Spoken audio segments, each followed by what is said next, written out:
Good morning, everybody. As you can see, it's a takeover. It's a BSEC takeover this morning. Trying to get everything set up and squared away, but we're gonna jump in to the news. We're gonna have some fun. Jerry wanted me to let everybody know that he is fine. He got stuck in Atlanta, and that the sippy cup is still full, but he is in chat until he's got to go. So send a shout out over to Jerry because he is in chat. Uh-oh. I heard that. That means somebody has hacked my stream. Somebody knows where to go to turn stuff on. So, and that may be something we need to fix because we don't want Santa Claus screaming and yelling when while we're in the middle of the news. All right, let me make sure I've got everything up so I can see everything in place. And then we'll jump into news. So today is December 20th, episode 776 of the Daily Cyber Threat Brief. I, of course, am your host for this morning, DJ BSEC, aka Ben. And we are going to go over today's hottest news in the land for cybersecurity. You know what? That's probably going to get pretty annoying. Let me fix that because I don't want Santa Claus going crazy and saying ho ho ho throughout the news. So give me just a second and let's all talk amongst ourselves and figure this out real quick. We got this here, and let me see if I can turn this off. You know what? We will worry about it later. You may hear a ho ho ho, but I am going to let me see. Maybe it's right here. I don't want to spend a whole lot of time doing this. There's a reaction. All right, we're going to spend a lot of time to it. I'll do it. I'll look at it and check it during the mid-roll. But as you can tell, there are ways to interact with my stream. It's just not through Jerry's stream. And there you go. See, somebody just found how to throw a snowball in my face. So you can have fun if you know how to do that. If you know how to find and hack my stream, it's a possibility. All right, we're going to go ahead and roll over to the news real quick. Let me get that up. We will check it. Actually, you know what? I'm all discombobulated. Let's go ahead and give a big shout out to Antisyphon. And let's roll the Antisyphon ad for this morning. Just a second.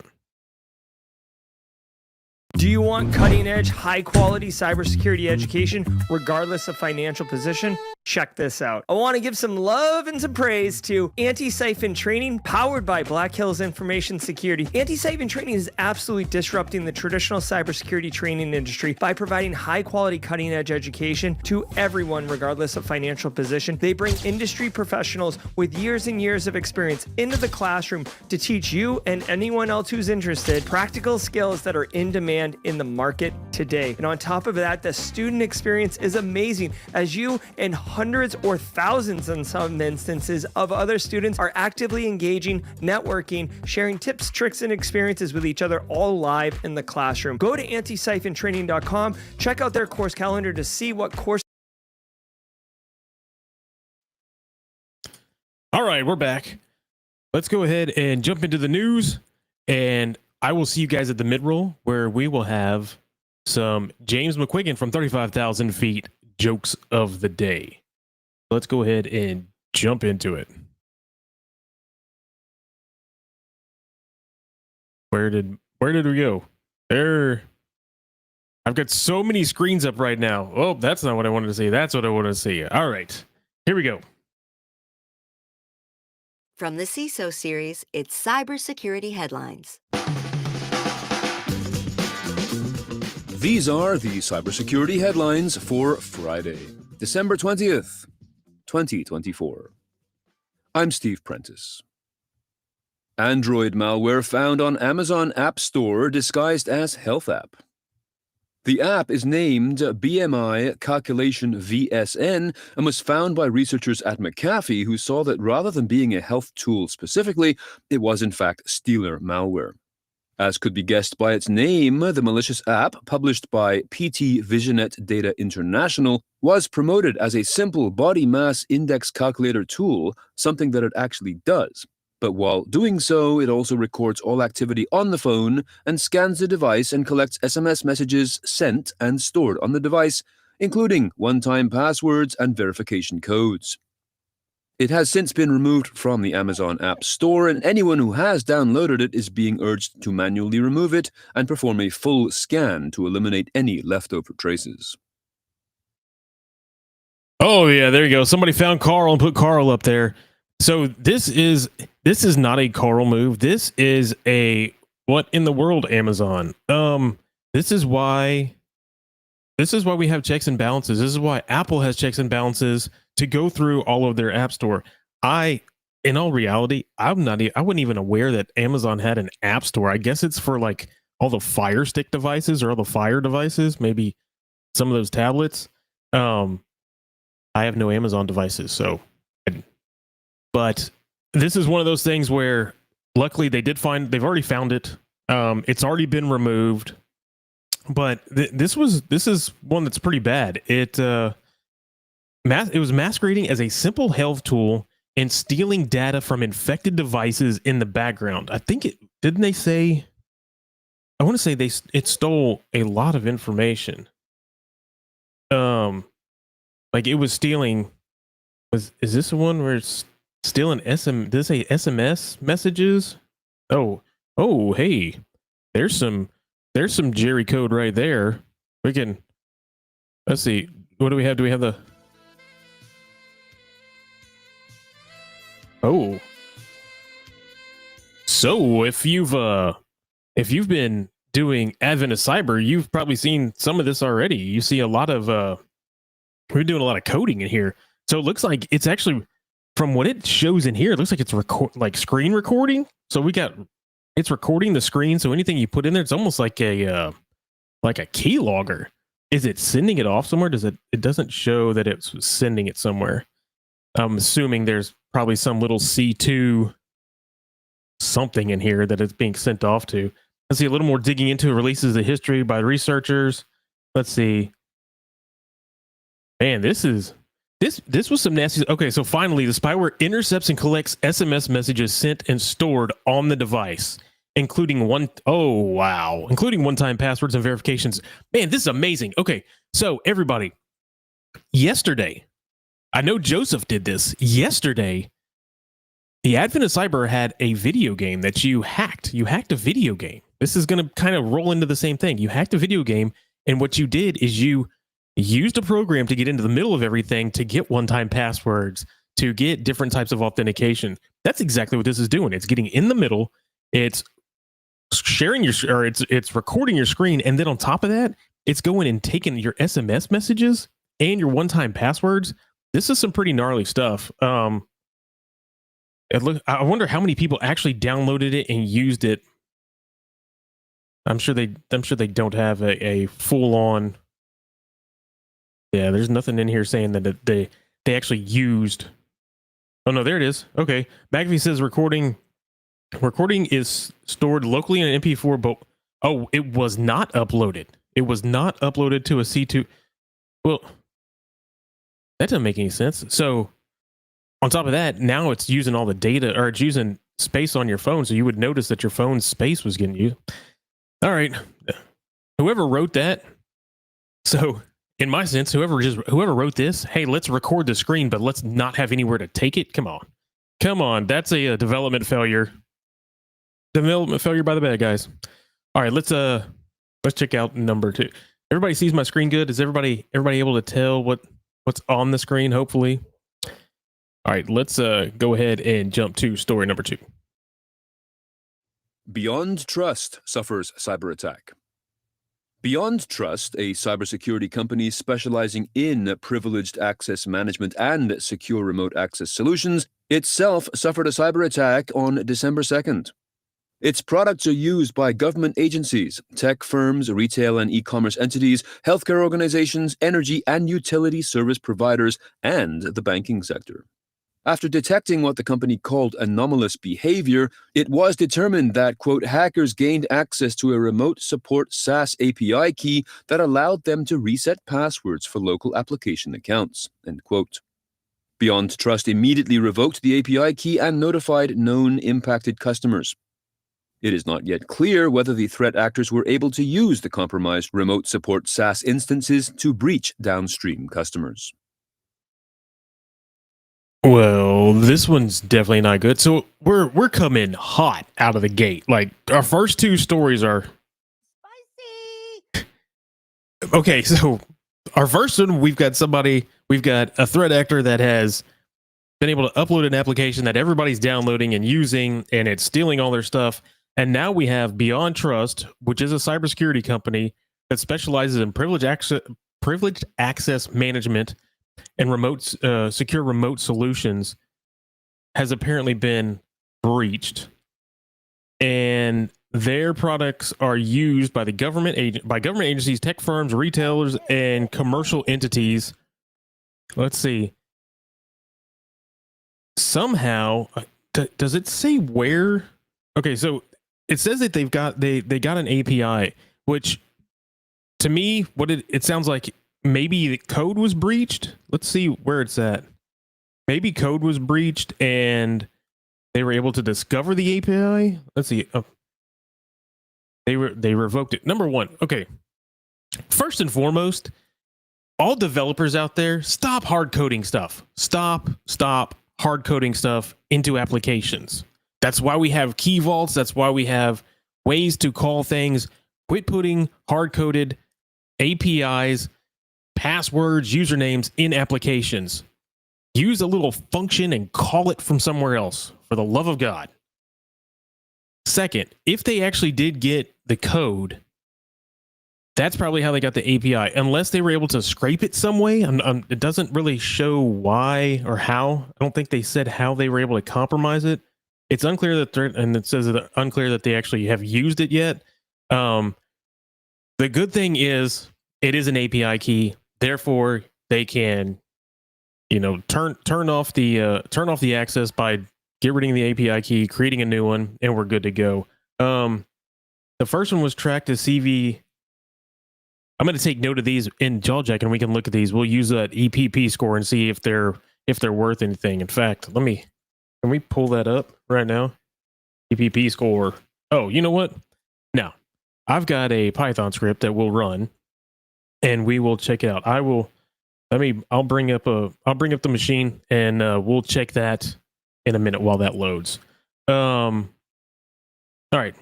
The crux of this story is, look, somebody got their API key. They revoked the API key. They should be good. They don't necessarily know if somebody got in.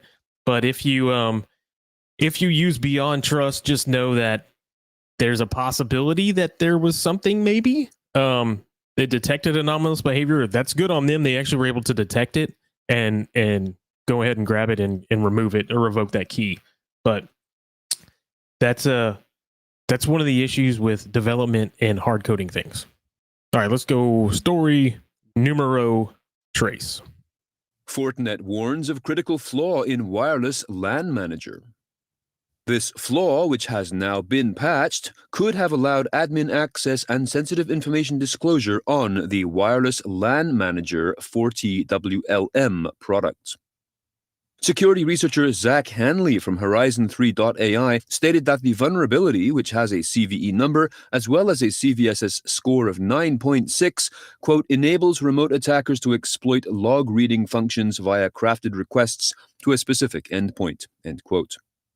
A subsequent report from Horizon 3 stated that 40WLM's verbose logs, quote, expose session IDs, enabling attackers to exploit log file read vulnerabilities to hijack sessions and access authenticated endpoints, end quote. The CVE number for this vulnerability is available in the show notes to this episode. All right. It's a day that ends in... This is from me. Nobody on there. But for me, it's a day that ends in Y, therefore we have something with Fortinet. It seems like Fortinet has been in the news all the time. So Fortinet warns that a now patched wireless management vulnerability tracked as CVE 20. So it's actually a year old, 2023. That could lead to admin access and sensitive information. So this thing's over a year old. Number one. Here, I'm firing up the box here. Hold on a second, because I want to use our program and see if we can't figure out what's going on. So versions 8.6 and 8.5. You know what all this is? You gotta patch it. Make sure you patch. Make sure you go out. Let's see. The vulnerability allows remote, unauthenticated attackers to access and abuse built-in functionality meant to read specific log files on the system via a crafted request to whatever their CGI is endpoint. So let's back up a minute. We've seen a lot of this year.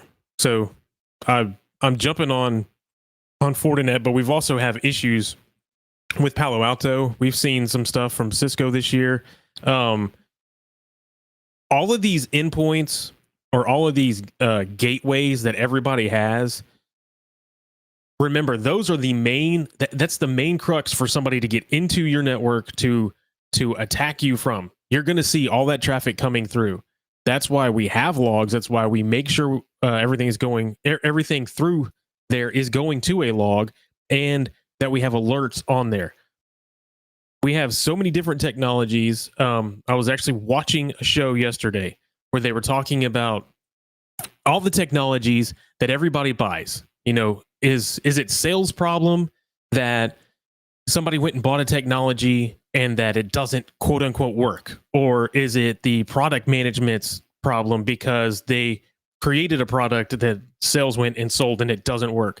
And my whole take on that was it's neither sales or the product manager, right? It is the users that have this stuff. So they go out, they purchase an item.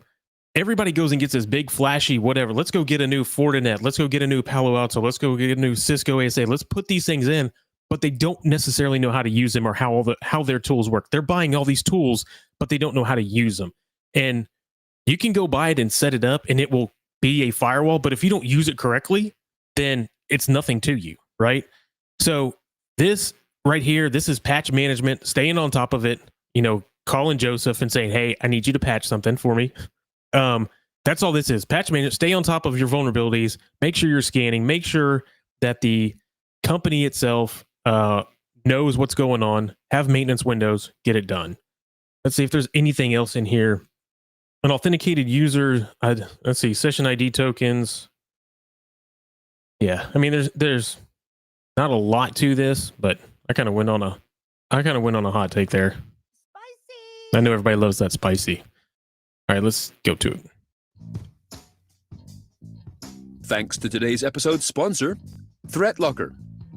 Do zero-day exploits and supply chain attacks keep you up at night? Well, worry no more. You can harden your security with ThreatLocker. ThreatLocker helps you take a proactive, default-deny approach to cybersecurity and provides a full audit of every action, allowed or blocked, for risk management and compliance. Onboarding and operation are fully supported by their US-based support team. To learn more about how ThreatLocker can help keep your organization running efficiently and protected from ransomware, visit threatlocker.com. That is ThreatLocker.com.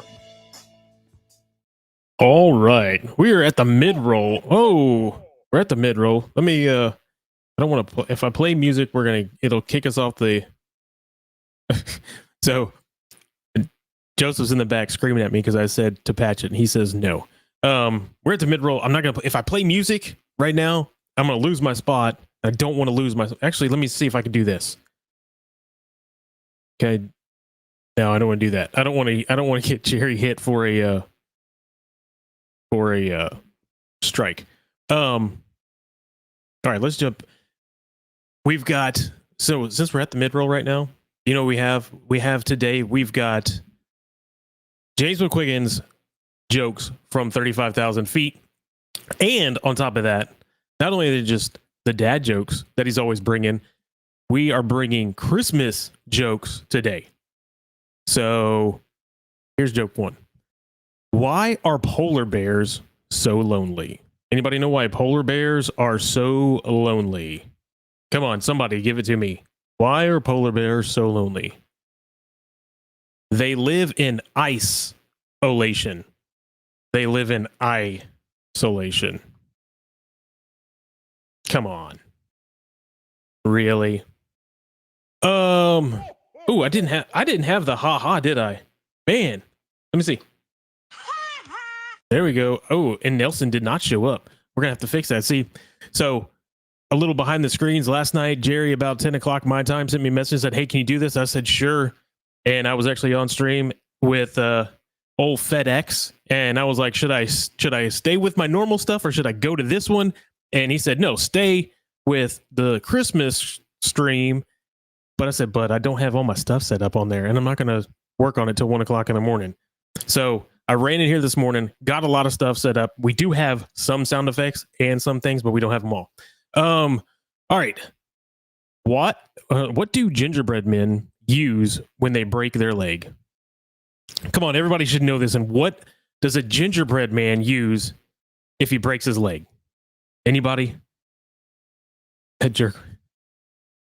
Elliot Matee said that joke hurt my soul. Anybody got it?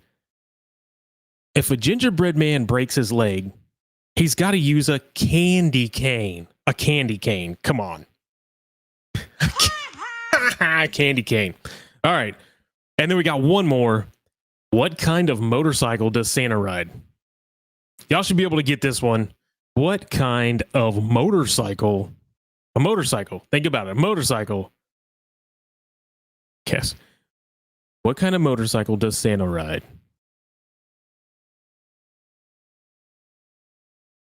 Boom. Oh, there you go. I got it. So I have the audience hit me. Instead of getting hit with tomatoes, I'm getting hit with snowballs. So what kind of motorcycle does Santa Claus ride? Santa rides a Harley Davidson. A Harley Davidson. And that's probably the way Jerry says Harley Davidson. You know, that northeastern Holly. He's like, that's a Harley Davidson. There's another joke for you. Oh, God. All right. Let me check something real quick. I have tried to, or I'm trying to make sure I've got that Python script that I had.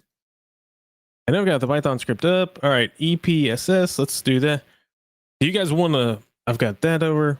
Let's go ahead and run through. So we're about 8 minutes early because see, I don't go on all these tears like Jerry does. In fact, while we have a couple minutes, let me go ahead and read. Do we have anything in the comments? Anything going on? Since we have a couple minutes early, this right here, this show today is more along the lines of the mobile show, but a little bit up because I was not really ready to do all this stuff in the middle of the night. No, he says, oh, okay. Marcus Silas says, no, he says Holly, like Haley. Ha ha. All right, let's jump into it and then we can have some fun. We will be doing our panel today. So we will have some fun with that and go over it. During the panel. I'll pull up the Python scripts and we'll look at all of these CVEs and see if they're really worth worrying about. All right, let's jump back into this. DHS official who launched Cyber Safety Review Board departs. Rob Silvers served as the Undersecretary for Policy at the Department of Homeland Security until his departure this past Wednesday. As stated by Recorded Future News, such departures are common following an election in the period prior to Inauguration Day, which is, of course, January 20th. During his tenure, Silvers focused heavily on cybersecurity issues such as ransomware and also chaired the Cyber Safety Review Board, established by President Joe Biden to probe major digital incidents. Juniper router. All right. Ooh, next thing is Juniper routers. All right, we're going to continue to see this. We've already seen this with Jen Easterly. You're going to continue to see officials that were put in place by the last administration are going to leave before the first one or before the next one comes in. It sounds like Rob Silvers. It sounds like he did. I did not know this, but it sounds like he chaired the cybersecurity or the cyber safety review board, a public-private panel loosely modeled after the National Transportation Safety Board. That's interesting. I didn't know that even existed. So there's a cyber safety review board, kind of like TSA, or not TSA, what is it? Transportation Safety Board, TSBA or something? Maybe it's TSA. Says early in the month, it began a long-awaited investigation into hacks of at least 8 U.S. telecom systems by the Chinese. Oh, so I guess their review board goes through looking at Salt Typhoon. Interesting. I mean, this is a story, but it's not really a cybersecurity story. This is more along the lines of, hey, we had an election, and the elected officials that are there now are leaving. Like, not okay. It is what it is. Is there anything else in here? I will be interested, and I think Jerry has said this. I think maybe Eric has said this when they've been on. I will be interested to see what comes of the next administration's cybersecurity stance. Because remember, the administration that's coming in has already been in before once, right? And of course, it's in a political show. But at the end of it, they didn't actually have they didn't have anybody running CISA, I believe. At the end of that, they had nobody there. So when Jen Easterly came in, she came into an open position, and I'll be interested to see what happens with do they take it as serious as this last administration? Do they put people in place? Or do they continue on with their mandates of what the election brought forth, right? One way or the other, us as a community, as a group, we can't take our eye off the ball. We have to make sure that we're always staying vigilant and making sure, keeping up with the news, making sure we know what's going on. All right, next story. With default passwords are attracting Mirai infections, says manufacturer. According to an advisory from Juniper, customers last week started reporting, quote, suspicious behavior, end quote, on their session smart routers. What the customers all had in common was that they were still using the factory set passwords on the devices.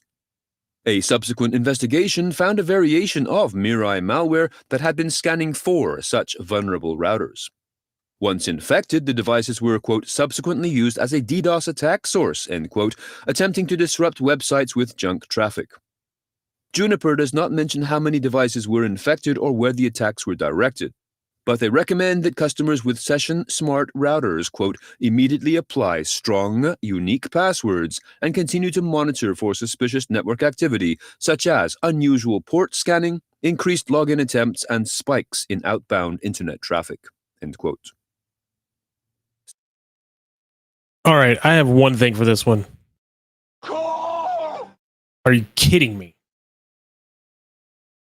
Did anybody else pick up on the main topic of this whole thing? No, I don't want to join for free. Where in the world is it? Here it is, right here.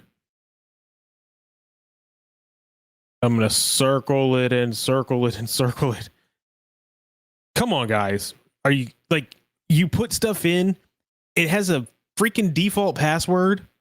You're putting a Juniper, so a Juniper router. That means it's probably, I don't even know if these are, I would assume these are enterprise devices.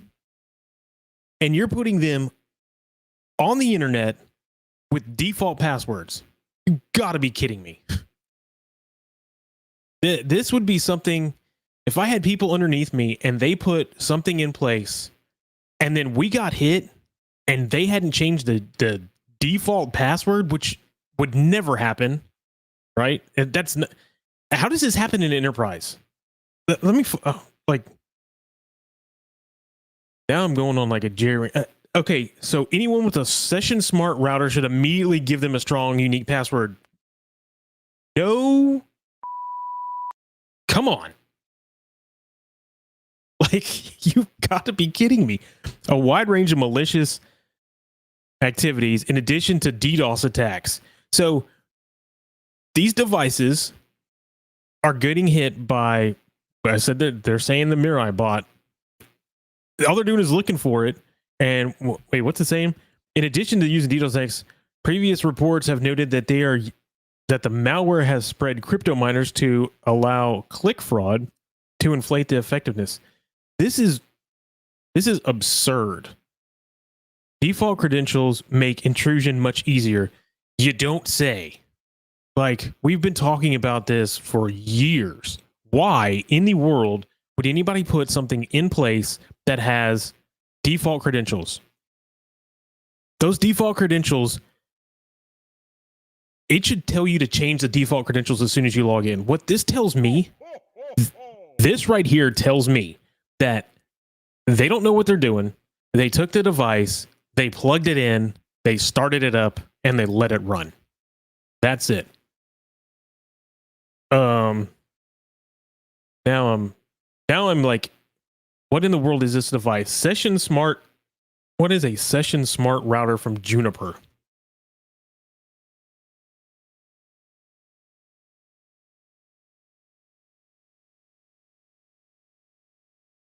Oh, that's even better. Hold on.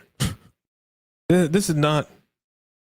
Okay, we have a Session Smart router, and it's saying that it's AI driven SD-WAN. So you know what that means? That means they're putting, if I read this right, and of course I'm not diving all into it, so don't slap me in the face. But it's saying that these devices are AI driven SD-WAN routers. That means that they're being put in place. They're being connected. They're connecting the company networks together. So if somebody, and I guarantee you, if they put one in, they put more than one in with the default password. Because if you do it on one site, you're not going to change what you've been doing from site 1 to site 2. You're going to do that all the way through. But if they've done that, then they've got multiple sites running SD-WAN, meaning they've connected all their sites together with routers on the outside of them that have default credentials. That's disgusting. That's, as Jerry would say, Something's not right. come on.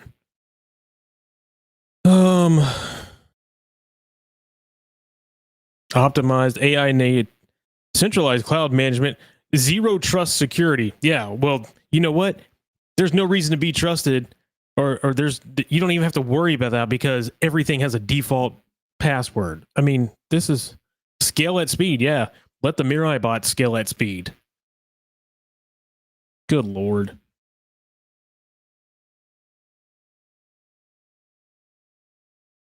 All right.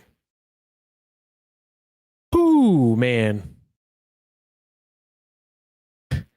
Yeah, Alpha Sierra gonna go back and look for more. Good Lord. All right, let's move on before I have a total meltdown. We're at 7:33. We're flying through these. I don't see. Oh man. At least Santa's in my ear making me happy.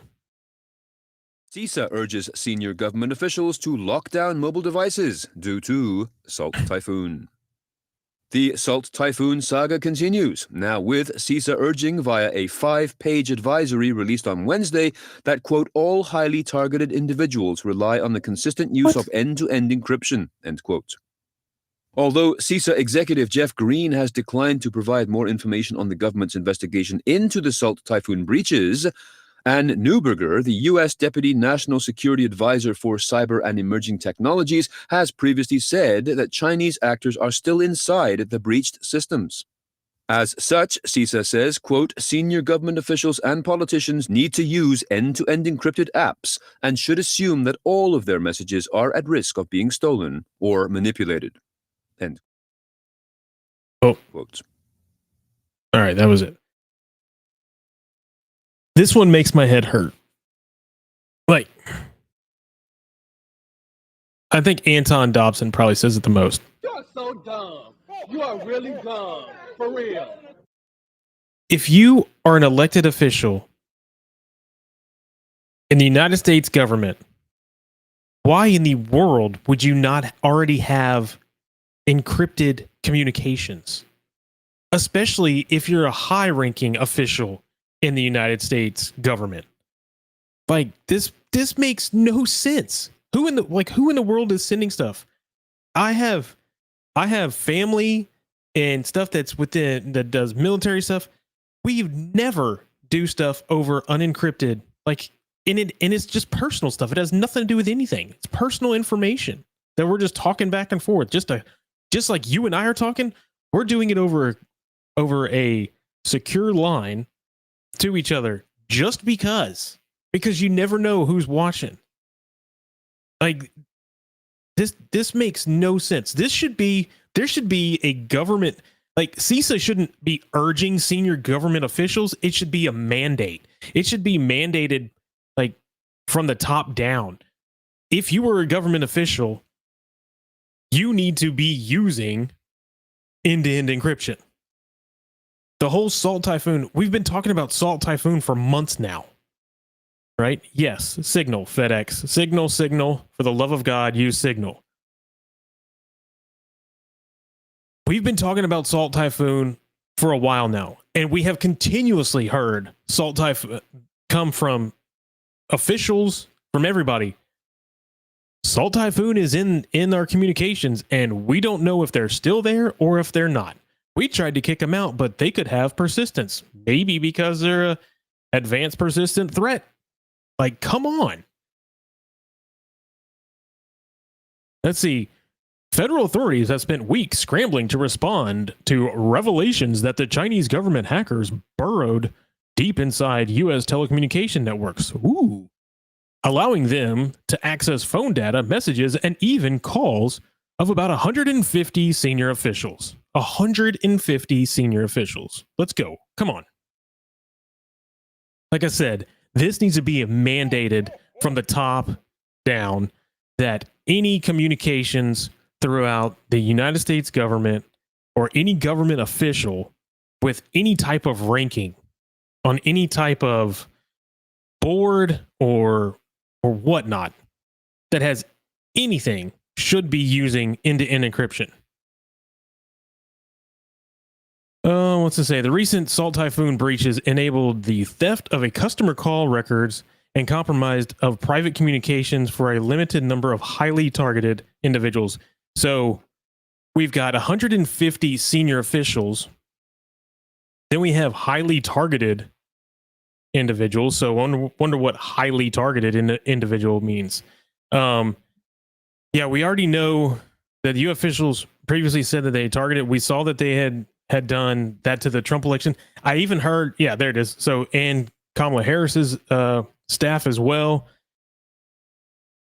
It's the new age spy. Like, go back and watch, go watch the History Channel and watch Spy versus Spy basically on there, where you had you had officials in the United States government and officials in the Russian government, and they're spying and all.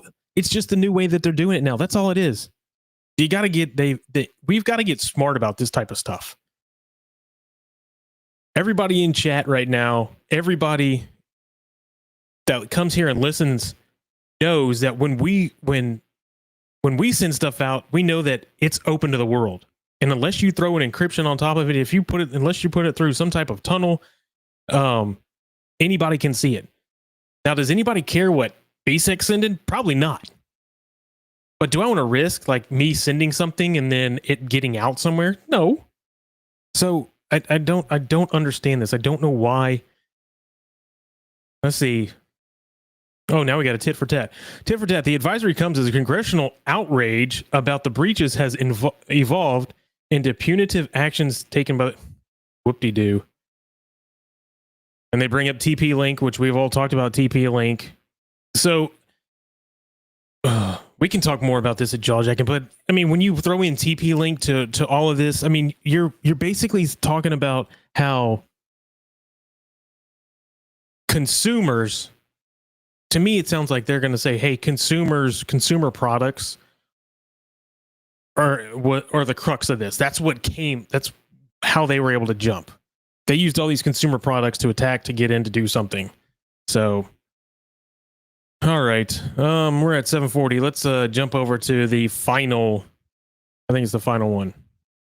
Ukrainian sentenced to 5 years in jail for work on Raccoon Stealer. Ooh. Following up on a story we have been covering for quite a while, Ukrainian national Mark Sokolovsky has been sentenced now to 5 years in federal prison for his role in operating Raccoon Stealer malware, which infiltrated millions of computers worldwide to steal personal data. The 28-year-old was described in court documents as being, quote, integral to operations that allowed the leasing of Raccoon Stealer for $200 per month, payable via cryptocurrency, end quote. The malware was used to extract data such as login credentials, financial information, and other personal records. Make sure to join us. All right. So, I mean, not necessarily a cyber story, but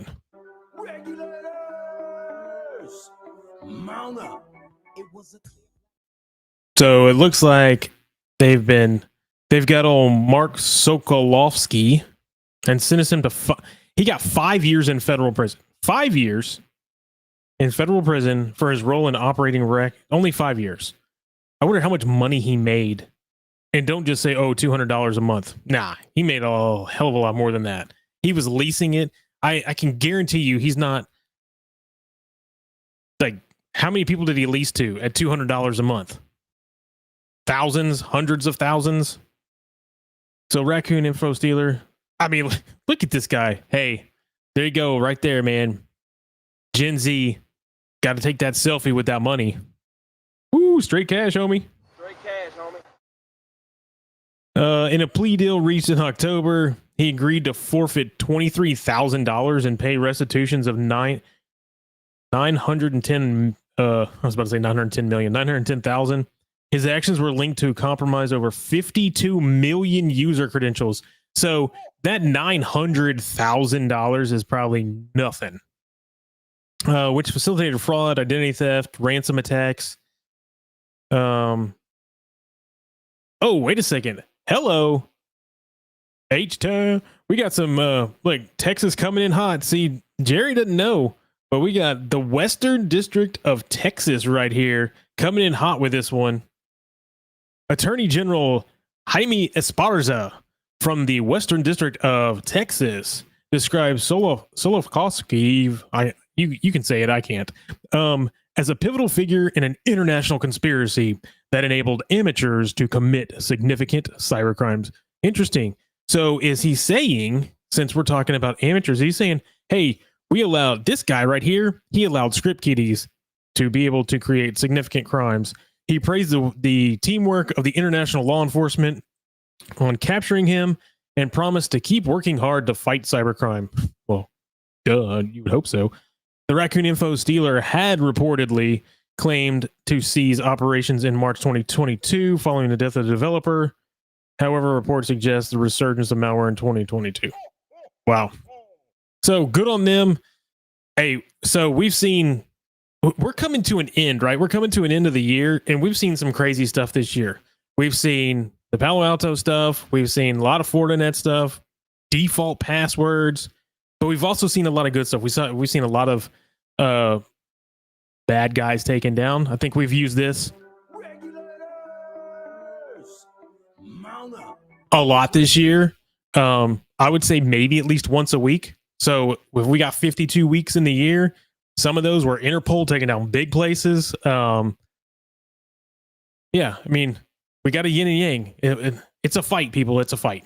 So hopefully in the end, the good team wins. We can't allow all of this to continue without some repercussions. That's the big thing, is letting this stuff go without repercussions. Interpol is so hot right now. Let's see. Do I have that one? That Hansel's so hot right now. Interpol's so hot right now. All right, that is the final story for today. While we have a couple of minutes, let's do this. You guys can stick around. We will jump into jawjacking in a minute, but I want to go back to these stories real quick. I've got my machine up, and let's pull this up. Let's see. We're going to do this. We're going to do it live on stream. CD, where is this at? It's on the desktop. let's check out. Oh, some man. Who's got my who's got the ho ho ho Christmas? Y'all can see in the background. Y'all see what's going on with my lights. I'm pretty sure somebody is sitting over on my Twitch channel going pretty crazy. Okay, so let's go back to story number 1 real quick. Nope, story number 1 did not have anything. Was it story number 2? I think story number 2. So story number 2. Let's check out story number 2. And see what our ESS version is. So EP. Oh, I need to do Python.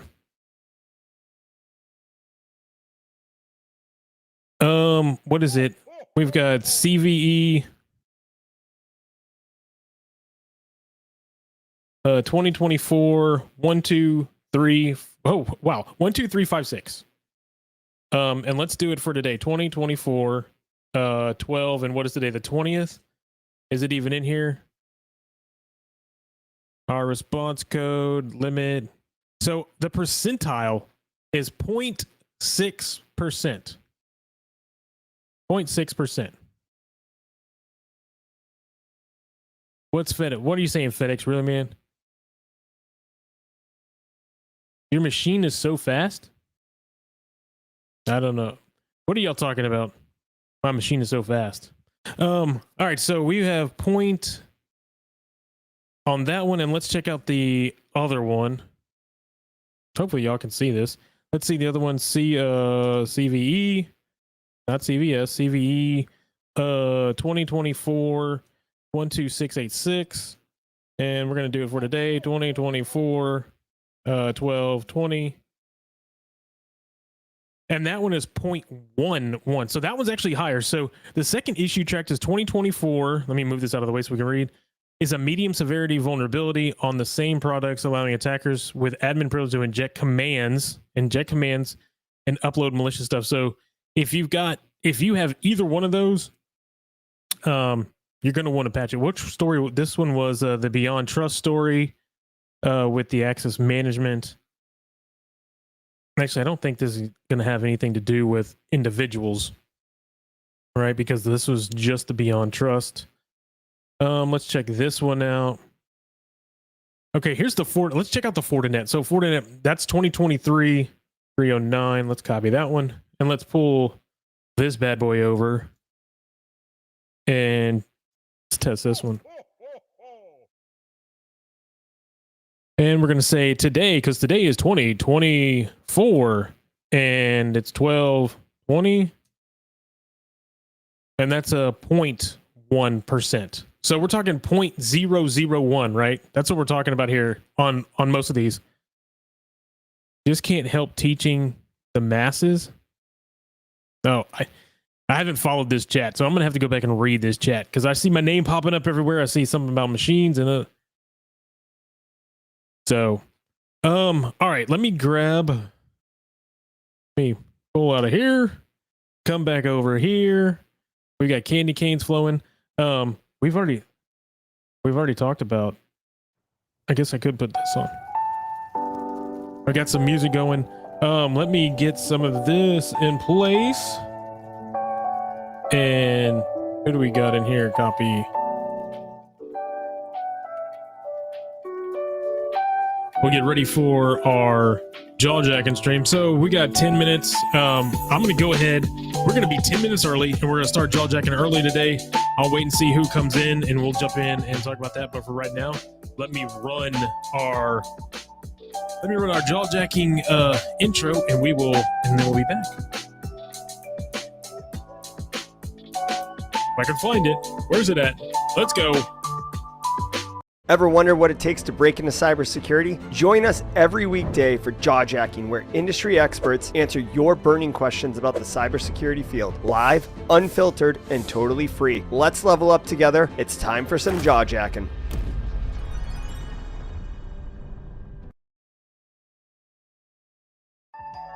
Hey, everybody. Look, I got glasses too. It's jawjacking time. We're going to have a couple people joining us. I think we got in here a fleet. This is all right. Fleetus is already here. We'll bring on Fleetus, and the others should be joining soon. Good morning, man. What's up? Oh, after all that, that was pretty ridiculous.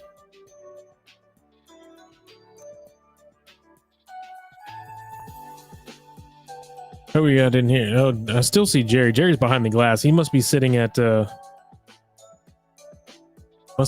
somewhere. Let me see here. We're gonna pull in this way. Oh, there. Now we got some audio. We've got audio. Who else has just popped in? Oh, look. It's the man, the myth, the legend. What's going on?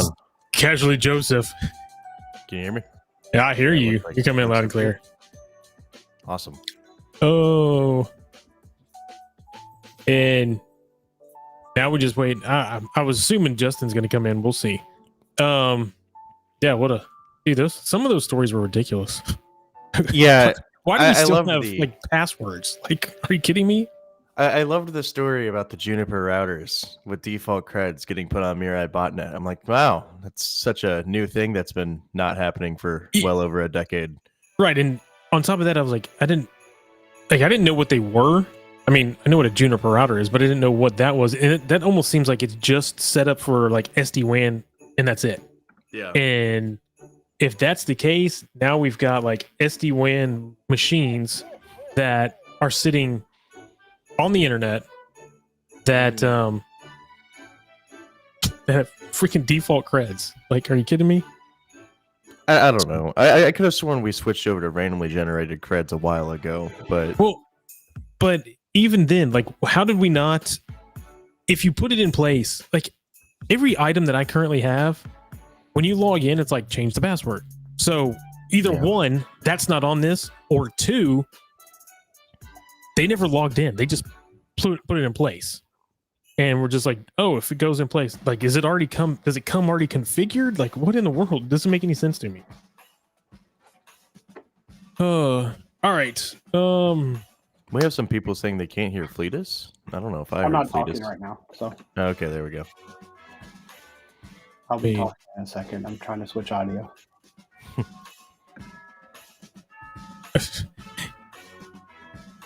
Kimberly from the Lanai says she's good. She's like, somebody else take my spot. I don't want to go on. I have not had 9 hours yet to do my hair, so I can't get on. Oh man. All right. I need. Where is this at? I gotta get rid of that. Did y'all keep hearing that ho ho ho? Yes. That's what I thought. I'm like, I kept hearing it in the background. I'm like, damn it. FedEx is in the back just blowing stuff up, and I was like, oh, I'm sure that's going on. In fact, there we go. Now I'll turn it down there. So now it won't happen. Couldn't find it. That was probably spend 20 minutes trying to find it. He was probably doing exactly what you told him to do yesterday and going to Twitch and running the commands. Oh yeah, that's probably the only way you can do that. And I don't think YouTube is live. So Twitch unfortunately is always live. So I mean, you can see the lights going crazy in the background right now. No matter what they do, it's always live. All right, Justin, you joining? We've got so we got Fleetus here, we got Joseph here. So let's go ahead and I had not been watching chat. There's a ton in here. We need to go ahead and throw. Let's see. Many SD-WAN devices have phone home auto configure modes. Not set up ahead. Yeah, well, so a lot of devices these days have like zero touch, right? So zero touch provisioning, so ZTP, where basically it's set up on the back end. All you do is plug it in, and it will it'll automatically connect and pull stuff down. But if it's connecting to somewhere and pulling a configuration down, that configuration should have the default credentials removed from it. You shouldn't have the default credentials in there. Like, still doesn't make any sense. No, this just sounds like a case of neglect to me, and I don't know if it's on the end user side or if it's on Juniper's side. I'm gonna blame the vendor. Always blame the vendor. I mean, like I said during the news yesterday, there was a stream going, and we were talking about salespeople versus product management and the products being put out, and are those like who's to fault when us as the consumers get those products? And we're talking more on the enterprise side. Us on the enterprise side as consumers get sold a product and it doesn't quote unquote do everything that we need it to, even though the sales guy was like, oh yeah, it does all this. Is that a sales guy's fault? Is that the product's fault? Or is that the consumer's fault for not knowing what that product actually does? That's a sales fault, in my opinion. Yes and no. I'm gonna Yeah. come at it from a little bit. I work for a vendor now, so we'll just leave it at that. SEs, either your sales engineers or security engineers, have information about their product that they don't always realize isn't in the product. So sometimes you get a very eager salesperson to go ahead and pre-approves or pre-shares, hey, this functionality's in our product, because they've seen it in a demo or a beta and didn't realize it's not in GA yet. It's not generally available. On the flip side, though, yes, you get very eager person who just want to sell. So yes, the sales team can be, hey, I just want to get that quota. It's the fourth quarter. I need one more deal to make sure I get my bonus, my kicker for the year. So you're going to see both spectrums, but you're also just get eager sales engineers who love their product and have seen the new feature and say, oh, it'll be there by the time you go live. After your proof of concept or proof of value, we should have it GA. And sometimes it misses the mark because of a dev, a CVE that pops up, a bug in the release schedule. So yeah, I think it goes both ways. To me, that's fine. If you're selling me a product and you're saying, hey, it's on the roadmap, that's one thing. If you sell a product and it is, oh no, we do this, and the product may do it. I think from my standpoint, it's more along the lines of the consumer getting the product and the consumer and the vendor not necessarily talking or having training over it, and them just the consumer just going, oh yeah, I got the new flashy product, and they put it in place and they don't actually know how to use it. Like they know the main application, but they don't know the intricate pieces that tie everything together. Yeah, I think the other thing too there, one thing real quick, is sometimes there's prerequisites in your environment that they didn't configure first. So if you're a Microsoft shop, you have to have certain functions turned on, or if you're a Google shop, you have certain things turned on. That's where most enterprise customers forget, what is the prereqs? Did the sales team or the PS engagement tell them you have to have these features for our product to work? Sometimes they don't know that, or they didn't listen to that part of the sales presentation. And now you've got a sysadmin hurrying to try to turn all these things on for a go live.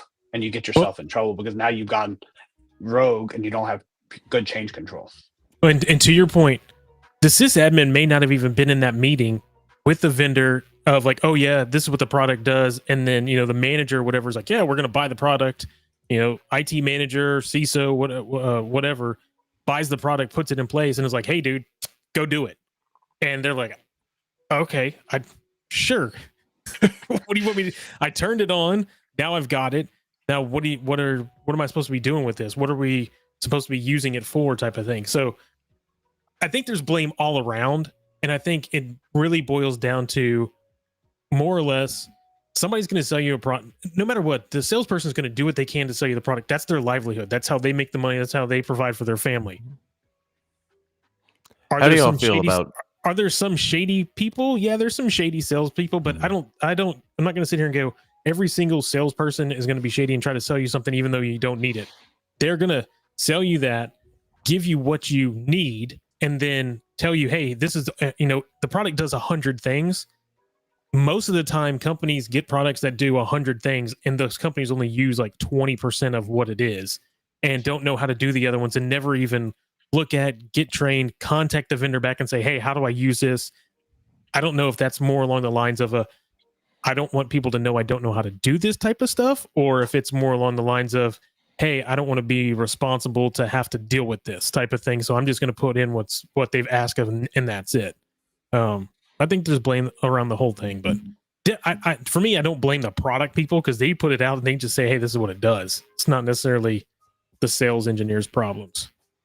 So how do y'all feel about vendors that give you lackluster documentation so you can't learn everything about the product and then sell you training?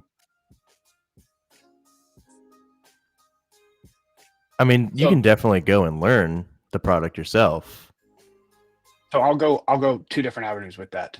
First off, they probably don't have strong technical writing backgrounds, which I can talk night and day about how that's important for anyone in the IT and security field.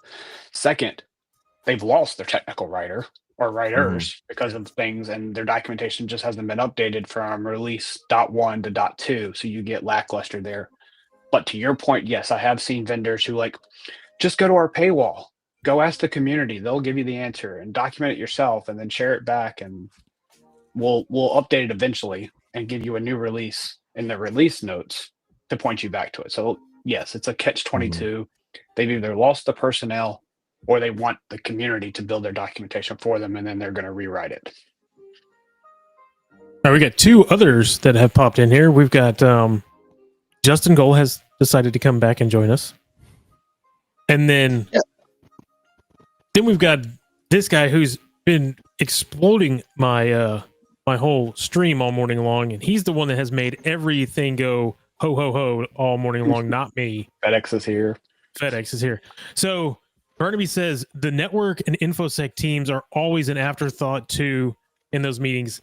I'm not going to say always we're an afterthought, but they're not thought about in the sense of, hey, who's going to implement this? If it's not the person, if the person buying the product is not the person implementing the product or actually dealing with it as a technical person, they're just the person buying the product, then it's like, oh yeah, my team can do that. And hopefully you know your team and you know what their capabilities are. But if you go buy a product that they've never heard of, never dealt with, never seen, and then go hand it to them and say, here you go, it's not an easy task for someone. And I think when it comes to IT, when it comes to security, I think a lot of our employees and employers think that this is our IT guy. They know everything. Don't worry about it. We'll just give it to them and it'll work. And what they don't realize is they hand us that information or they hand us that product. And guess what we do? We go spend 20 hours night and day trying to learn the product so we can get it in by the date they need it. And I mean, we, in that sense, you are an afterthought, but I don't think they're doing it on purpose. They just believe in us to get stuff done is what it is. Yeah, I think another thing there on that point is you just made the comment that I would love for people. You're in IT, you know everything. IT is a large ecosystem and there's different components. Are you hardware based? Are you software based? Are you policy based? Are you governance based? Whatever. The best analogy I like to give people, it's like a city. You have the janitor all the way to the mayor in IT. The janitor's not going to go run the city. The mayor's likely not going to sweep the streets. Could the mayor sweep the streets? Yes, but will they do it proficiently? No. So you still need that janitor and you still need your mayor. So I get all the time. I think FedEx can probably, I think he talked about it at the conference, or others have too.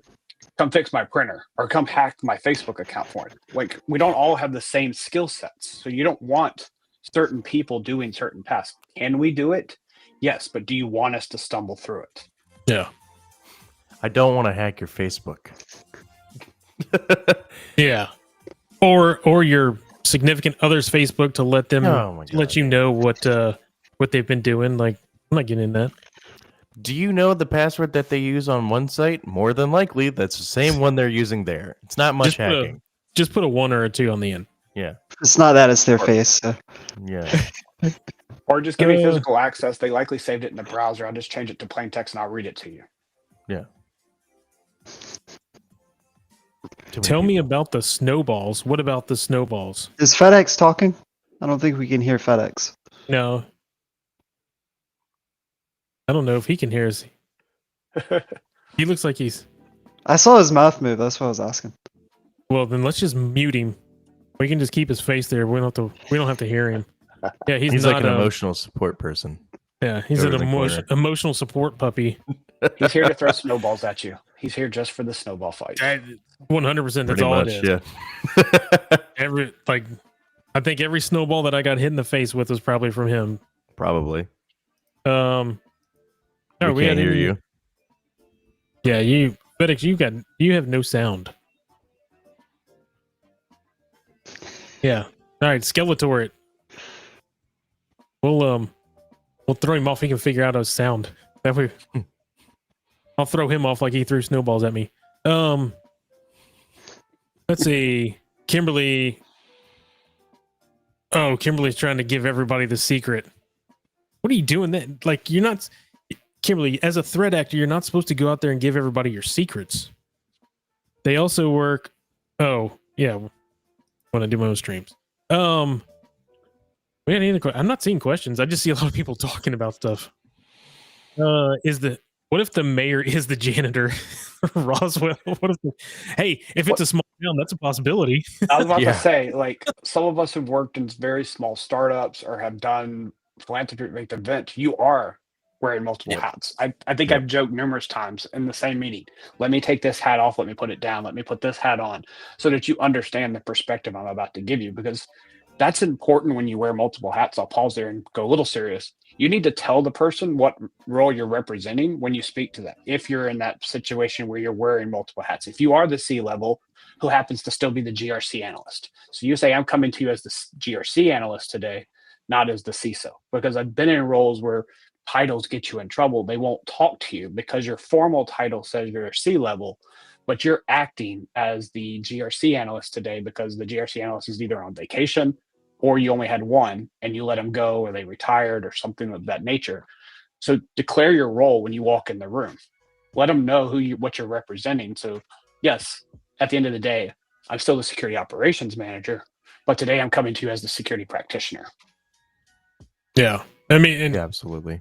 I don't know who all's been in those roles. I've been in that role where I actually took a job in the interview. They said, we are hiring for a jack of all trades.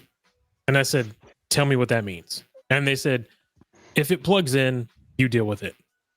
And I said, well, that's a wide scope. So when it comes down to it, like, and in the job that I was in, like, I was dealing with the servers, the computers, the networks, all of that.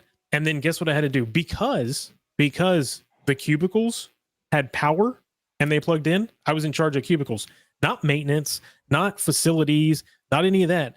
And the main reason was when they needed to do a move over the weekend or do some type of change, guess what's on the desk? The computers are on the desk, the monitors on desk. They don't want to have facilities go move all that stuff because they don't know how to plug it in and unplug it. So you're there to do that. So if you're there to do that, why do they have to come? Because you can stand around and watch the furniture people tearing down the cubicles. Like, you get jobs where you are the janitor and you are the mayor. So they're out there for sure. But just like Fleeta said, you have to make sure that they know what role you're coming for. I mean, just like you said with the GRC analyst, if you're just the IT person, guess what? When you get a third-party risk 500-page Excel document sent over to the sales guys, guess who they're going to send it to? They're going to send it to you. Yep. And you may not have a clue about all this, but now you're going to have, sheet 1, here's your governance, risk, and compliance. Sheet 2, here, I need your IT systems. Like, you're going to have to fill all that stuff out because they, as much as you don't necessarily know everything on there, they know nothing on there. So you get to give, and you get to put your name on it. More than likely, that's going to be your first couple roles in IT. Yeah. Like, just those really small, you're doing everything. Yeah, that's more than likely going to be your first cyber or IT role. And it's not a bad, in all reality, it's not a bad role to have because you get to touch everything and you get to find out what you like. Mm-hmm. And you can, at that point you can pivot, or because you're the only one there, if it's a smaller company and the company begins to grow, then guess what? Everybody comes in will be under you. Maybe you can start throwing stuff off and so forth. But yeah, it's not a bad role to have, but it is a role that weighs on you. Yeah, I can wear you out. I was going to say, Brent B, I want to share a story real quick. This is timely for December. I was auditing the help desk tickets one night when I came back in for I was an IT service management role previously. And someone had called into the help desk at like 1 a.m. Christmas Eve and said, hey, my mouse has stopped working after you changed the carpet in the office. All they needed to do was to change the batteries in their wireless mouse. Yeah. But they blame the carpet, to your point, Isaac. The carpet changed, my mouse stopped working. But they put a ticket in on a holiday, had the person working just to tell them to go change their batteries because they happened to come into the office on Christmas Eve because they had work to do. Man, How now about we hear now? everything. Well, yeah, now we hear everybody in your office. Is there a fax machine? Yeah.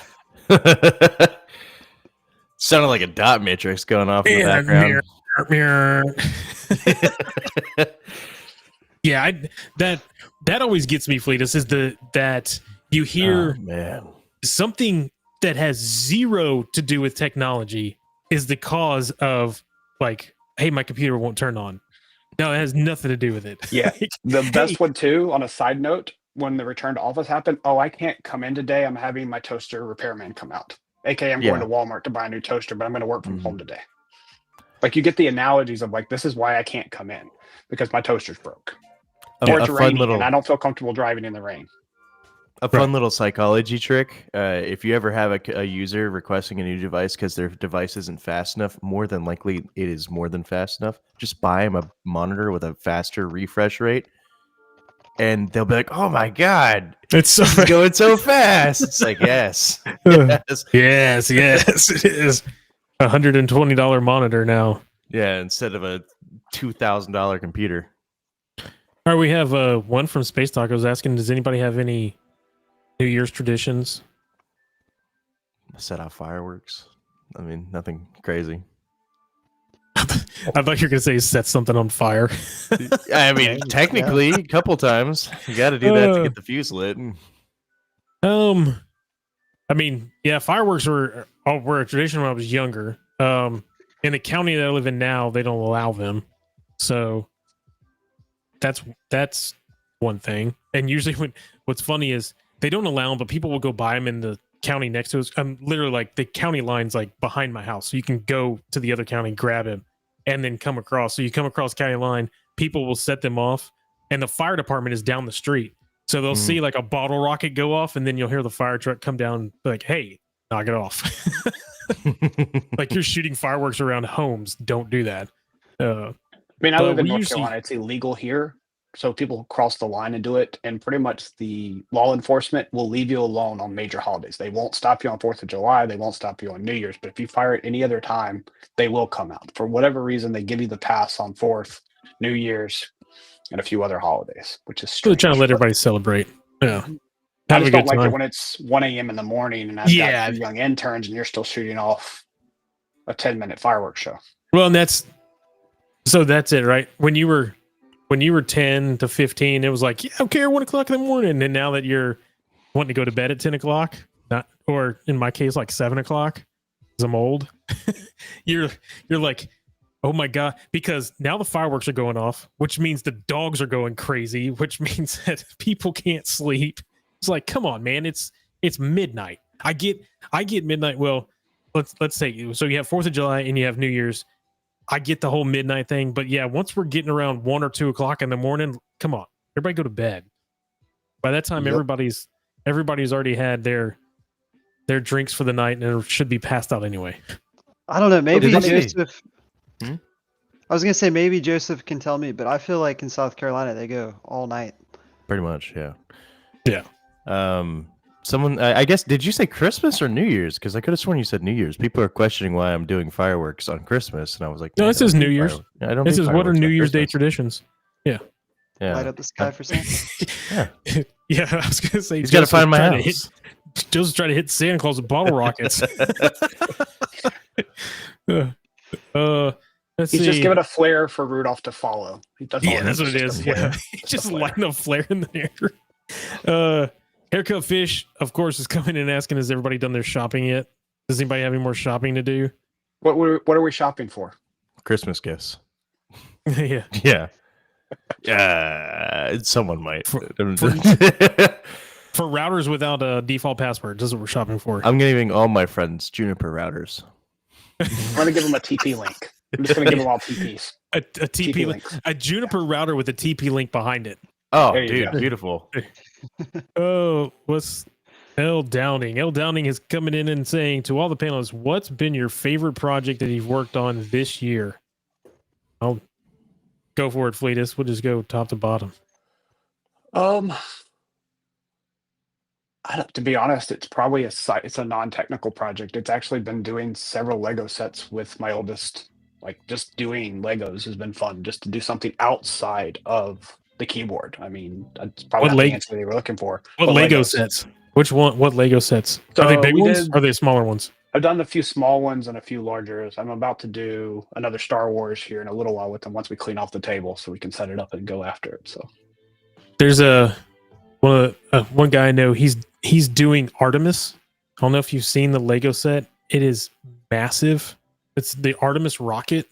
I think it's Artemis rocket, and it's very integral. He said he can only go like 20 or 30 minutes at a time because it takes forever. They're small. What about you, Joseph? What you got? I don't know, because this year was my senior year in my bachelor's, so I felt like most of it was that. And I gotta say, I guess my favorite project was my final one, so I could get my degree. You say your project was passing and finishing? Yeah. I mean, You started a YouTube channel. well, yeah, but that's like a month versus what was 4 years of work coming to a head. So I gotta say, I guess that was probably my favorite. It was a pretty good feeling to finish. So Let's see. What's Joseph's? What project do you have? Oh, Joseph, not Joseph J Mod. What you got, Justin's? So, project, it's kind of hard to answer that, but to give you an answer, I would say doing conferences, and finally having that, start up in my life and having that opportunity. There's just a lot that comes with it, and you never really know what you're going to get into. That's true. I would say so. This year has been a crazy year for me, especially when it comes to work. I've had tons of projects, bringing in, connecting companies back and forth. I'd say, honestly, Simply Cyber is a project. I think it's a project for all of us. Just sitting here dealing with it and doing it every day, helping Jerry out. That's a project in itself. So that's been a fun one. no, The other thing, absolutely, too- I agree. Sorry. the other thing I think all of us on this call will allude, and shameless plug, I'll talk about it later when I do my stream, is the mentorship, the value prop that I've gotten from doing mentorship and the reverse mentorship I've gotten. Like I have been mentoring someone for about 1.5 years now. He's home for Christmas break, and I took him to a local meetup.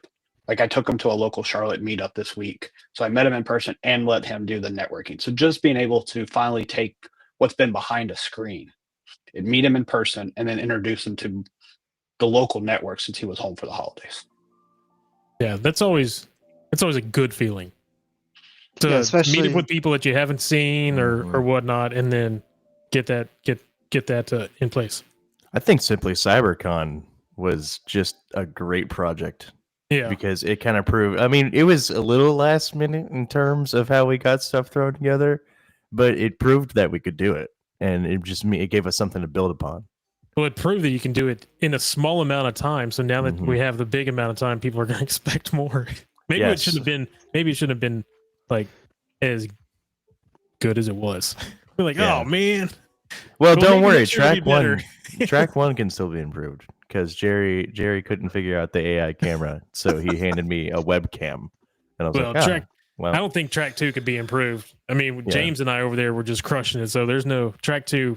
Nothing will top track 2. I just need to learn to Um, stay in your camera. I kept walking off screen. I was way on the other side of the room. I didn't stay in front of your camera. Well, they didn't have a camera. See, we could move our camera back and forth, but then there's a lot of improvements that can be done. Hey, it was I still think fun. at one point y'all had your cameras going up and down and then side to side and moving back and right. So, but we also went to here's the interesting thing about Simply CyberCon. When it was going on right before it happened, I sent Jerry a message. I'm like, hey, do I need to bring my camera? Do I need to bring this camera right here so we have two cameras? And he's like, no, got it. So then we get there, and he only takes one of his Sony 6400s to the conference, and he goes, but it's because I didn't have another capture card. And then BSEC's like, I have a capture card. And then I'm like, I have a capture card. Like, and he's like, hey, Joseph, here you go. Have a webcam. Yeah.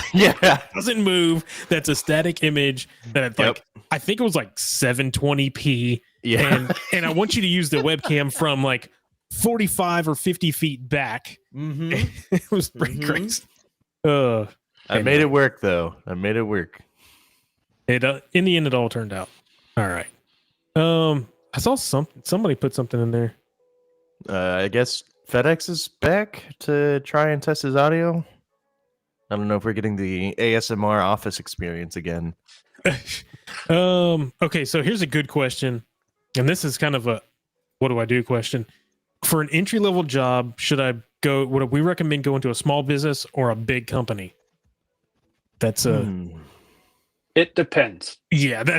I think Fleetus and I are probably we're both going to have the same answer here. It depends. I had the luxury of doing kind of both. I did like a part-time at a small company remote office where I had a dedicated role, but I got to touch things. My first full-time 40-hour week was at a large company as part of a team in a rotational program, which again, nuggets, I'll talk about that later today too. That's part of my thing. So I would say it depends. Do you already know what you want? Like, are you not wanting to be a generalist? Then you probably can go into either. If you want to be a generalist, I would probably go to the small company because you're going to learn the most the quickest. If you want to specialize, look at the larger companies who are hiring direct roles and build on that and grow and then move around. So Absolutely. It depends is the perfect answer. It depends on what you're trying to get out of your first job. Big companies are probably going to set you up better for future jobs because they're more recognized on resumes. They probably provide more professional training than a smaller job is going to do. But you're probably going to have a very limited scope in a big company. You're not going to be able to do much than what you do. So if you can't find a position that's near what you were doing, then it's going to be hard to pivot, or harder to pivot rather. But a small company is going to leave you with those battle scars that give you like the foundational experience to do anything, like Fleetus said. add to Yeah, that real quick. If you don't go know how for to it. get out of a ditch, you'll never get out of a ditch. And a small company will teach you how to get out of the ditch. Larger companies generally put guardrails or bowling analogy bumpers for you. You can't hurt yourself in a large company most of the time because there's enough process and procedures to protect them. Smaller companies, you can go delete a production database and then go home and no one will know until they try to hit it the next morning. Yeah, 2 weeks later, like, hey, we haven't used that. And then it's like, oh. Yeah. Small Fleetus, are companies you will using kick are you you using into an the ditch. iPhone? No, I'm on my Mac. Mac, so it did it. Yeah. Oh, I forgot to turn I was it like, off. I forgot to turn it off. So Yeah. funny story. I'll answer this question, but funny story. I don't know if any of you guys watch Pat McAfee's show. Dan Orlovsky, who's an older quarterback, not playing in the NFL anymore, but he was on Pat McAfee's show and he was using his iPhone and he was doing something and he kept flipping his thumbs and it kept popping up and they were like, "What in the hell is going on with your phone?" Yeah, He I can forgot to make turn it it do off. like a rock and roll, but I'm not going to do it for the streamcast. Like, there's enough gestures you can do, and it will light up fireworks. It will do like disco behind me, and I'm like, nope. I'll try to control my hand gestures while I'm streaming.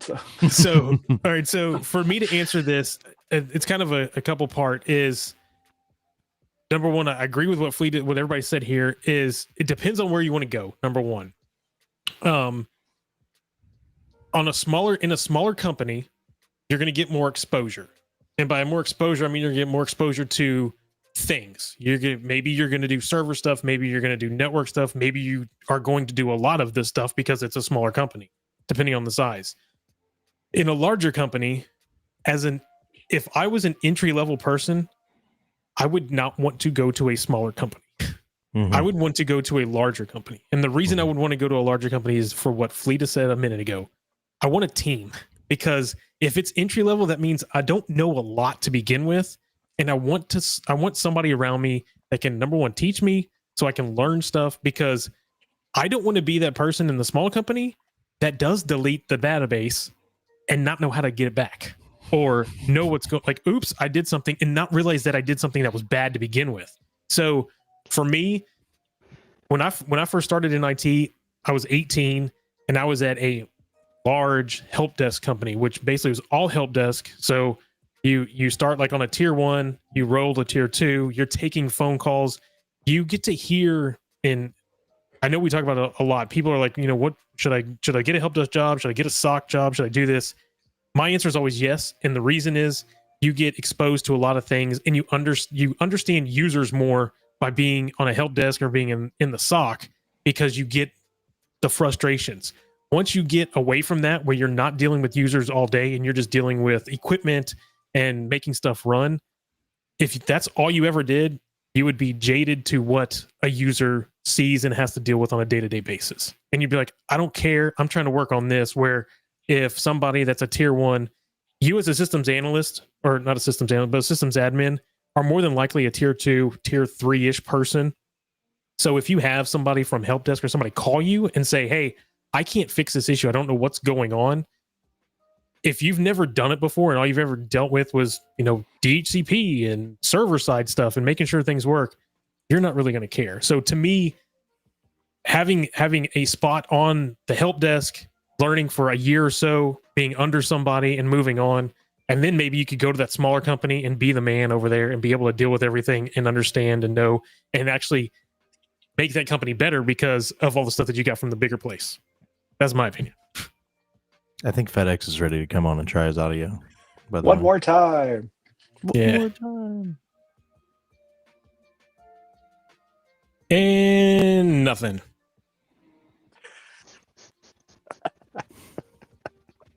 Start throwing snowballs at his face. Typical IT guy, huh? Have you tried to reboot? Oh, yeah. He looks like a turned it help off and desk turned it person back right on? now. I'm joking, but has he rebooted yet to see if he just has a misconfiguration? All right, Barnaby's asking about movies. Can we do a Team SC top Christmas movie and music countdown to Christmas next year? Maybe also do a scary movie countdown in October. Oh, Jerry doesn't like horror movies. We can He's create a movie about sour cream. Oh, yes. With AI advancing, it's something you could do. We'll put that in the notebook and send it over to Jerry. Do you think they changed the carpet in FedEx's office recently? I want to pull something out of chat real quick that goes along with that last question on where do you go. Someone, I think it's on mission here, says, I just want to be the grunt. Find out what people want to do. Do they just want to be behind the glass and they just want to do the work? Or do they want to be what I would call a business analyst who want to go into meetings, or a salesperson who wants to go speak? That'll tell you if you want to go to a small or large too. Like, what type of work gives you the joy, not happiness, because happiness is an emotion. Joy is something that will stick with you. So focus on what you get joy out of, to pull a Christmas term, and then go into the role that you want to do. Yeah, and as a manager over individuals, don't expect them to want to not be the grunt. Some people are 100% satisfied with what they're doing. They don't care about moving up. They are there to make the dollar that they're making, to earn the dollar that they're getting. They could care less or couldn't care less about being in that meeting or knowing what's going on or how the business is going to be run or how. And then there are those that have the job that they're in. They don't want to be there. They want to be, 5 steps above already. And those are the ones that have the ambition. Great. Okay. But they also, you as a manager or whatever, have to tamper that down and say, look, you need to achieve the job that you're doing right now so you can prove that the jobs that you're given allow you to move forward. So the person that's the grunt, you could totally look at them and go, they are crushing this job. I can move them up, but they don't necessarily want that next position or want that responsibility. And like you said, if they don't want it, don't force them to it. Let them continue to just crush what they're doing over there and knocking it out of the park. And as a hiring manager, sometimes it's important to just ask, do you want to change your role? And if your role was to change, what would you want it to be? Give open-ended questions. Find out what they want. Yeah. I saw a LinkedIn post that was pretty interesting that I actually kind of want to prose it to the two managers in the room, because I felt like this felt a little one-sided on this guy's side.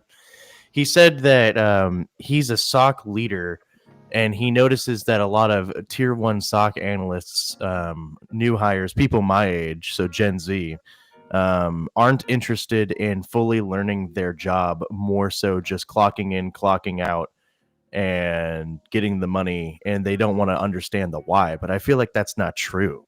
I feel like there's definitely people like that, but I don't know if it's a majority. That might be a generalization for like a job hopper. Yeah. But I don't know. I can give one example. I have one real quick, and then I'll give it back as the SOC manager. There are times when they do value, and this is a generalization, but I've talked to enough and I've worked with enough friends and people who've done this. They value their time more than the company time. They don't see it as company time. So they want to be flexible. They want to go to the gym. They want to go get what they need to do. So they may not spend the extra 12 hours that a Gen X would or someone else just to learn something. They're just going to do it, and then they're going to go, the music's slightly loud in my ear. Yeah, I was going to say, your music is getting louder. Mine? Yes. Yeah. Yes. It's like raising its own volume. Oh, It got real loud real quickly. So. Oh, you know, right. it probably did that because I wasn't talking. Okay. It's off But now. To go with that again, just to help with Joseph's point, it's not that they don't want to learn the deep. They want to do their job as well as they can and want to, and then they will move on to their personal aspect. Then they will come back and learn something new. So the generalization is they're not going to go as deep, as quick sometimes, but they're still going to excel at their role, but they're going to do it with a work-life balance where my generation, just like, I'm just going to give you my blood, sweat, and tears, and then I'm going to go home and crash. And that's my problem too, right? I'd give it all day long, but I digress. We can talk about generational stuff, but to your point, Joseph, it's seen more in that group than previous groups, and I think because it's seen more in that group than previous groups, it's become more of a generalization of this specific group doesn't really give a about it. Like, and coming from generations where you have the greatest generation of all, which World War II, which all the blood, sweat, and tears, to baby boomers who were the start of the, technology spot to into Gen X. It's become like those generations have always been grind. And I would say over the last 10 to 15 years, and it's not necessarily on that generation. Even Gen X, even Gen Z has some of that too, right? Built in. But over the last 10 to 15 years, I would say there's been a lot of remolding in the way. And then when COVID hit, right? I think, when we're going to continue to see this, but when COVID hit, it changed the landscape across the board for everybody, because now I got to work at home. I didn't have to get up at, I didn't have to be at work at 8:00 in the morning, get up at 6 a.m., get in the shower, shave, make sure that I had a button up on, make sure like I could be comfortable. I could sit at my desk, and it didn't change the job that I did. And in some aspects, the job got better for the corporation. Like they were like, hey, I see somebody else in here now. Yeah, I like what Brent says. He says he doesn't think it's a generational thing so much as a societal shift, and I think that's that work from home kind of fed into it. Yeah, and Justin put this in chat. That's kind of what I was getting at, Justin, is company culture in itself. Like the younger generations, and Fleet has kind of already said this, aren't all about company culture. They're about themselves. Like I'm this, and we say that, but we've been saying it a lot lately over the last couple of years. You're the CEO of yourself. You're not the CEO of the company. Like, do what you can for you versus do what you can for the company. Where it's always been before, do everything you can for the company, and the company will then do for you. And now it's kind of those roles have switched. On that note, and this comes out of aspirations to continue to take on more responsibility, is never do something for a company that's going to cost you personal liability. We always said that we're a family. I have your back. At the end of the day, your people team, your HR team are there to protect the company. So they're going to do what's best there. So don't put personal liability on yourself just to make sure that the job gets done at work. Never be friends with HR. Never be friends with any company ever. All right. So well said, Wade. Well said. One thing I want to point out is all of us here are kind of fanatics, if you think of it in a way, right? Where a majority of people, I think a majority of people do just want to go and do the 9 to 5 and dip, right? Yep. Whereas we go the extra mile and do this InfoSec stuff. But at the end of the day, I've had companies burn me too much where I do more than what I want with security, but I don't trust them and I don't want to do anything that they're not your family, right? Yeah. At the end of the day, yeah. I don't think it's a more of a Gen Z thing. I think it's more of that guy's a cranky old man thing. Yeah, well, that's what I'm getting at. Is it I would say over the last 10, 15 years, that's what you've seen. You've seen a shift. Yeah. To that. To you're the CEO of yourself. You're not beholden to any company. You need to do what you need to do for yourself. And you've seen that I would say over the last 5 years, even since COVID, is now it's become more of a mental thing. No, I need a mental break. I need to do this. For us, it's one of those things because we go balls to the walls so long that we burn out, and we're like, okay, now we need some time to chill out, and then we do it again. I mean, it's not necessarily a healthy thing, but for us, it is healthy in the sense of that's something we all care to do it and we want to do it, so it's fun for us, but we do get burnt out. Like the fun stuff is great, but then we're on the high of the fun stuff, and then work hits, and we still have to keep going up, and you end up burning out. So, yeah, another thing there too, and I think this goes because our field's so young.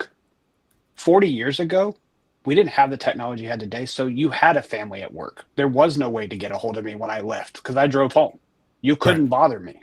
Now I have a phone, I have a tablet, I have a laptop, you can find me anytime you want me. And that's what's hurt the generation today is you don't have a disconnect that you had 30 years ago when you hopped in your car, drove home. Or let's even go better, you walked home because you lived right beside the factory. That's the difference now. We're an international based, always on 24/7 microwave culture where we can't go 5 minutes without checking the news or our phone or a notification. You didn't have that 30 years ago. So it's the culture shift of just the generation that we live in, not the generations we are. It's the generation that we currently are living in.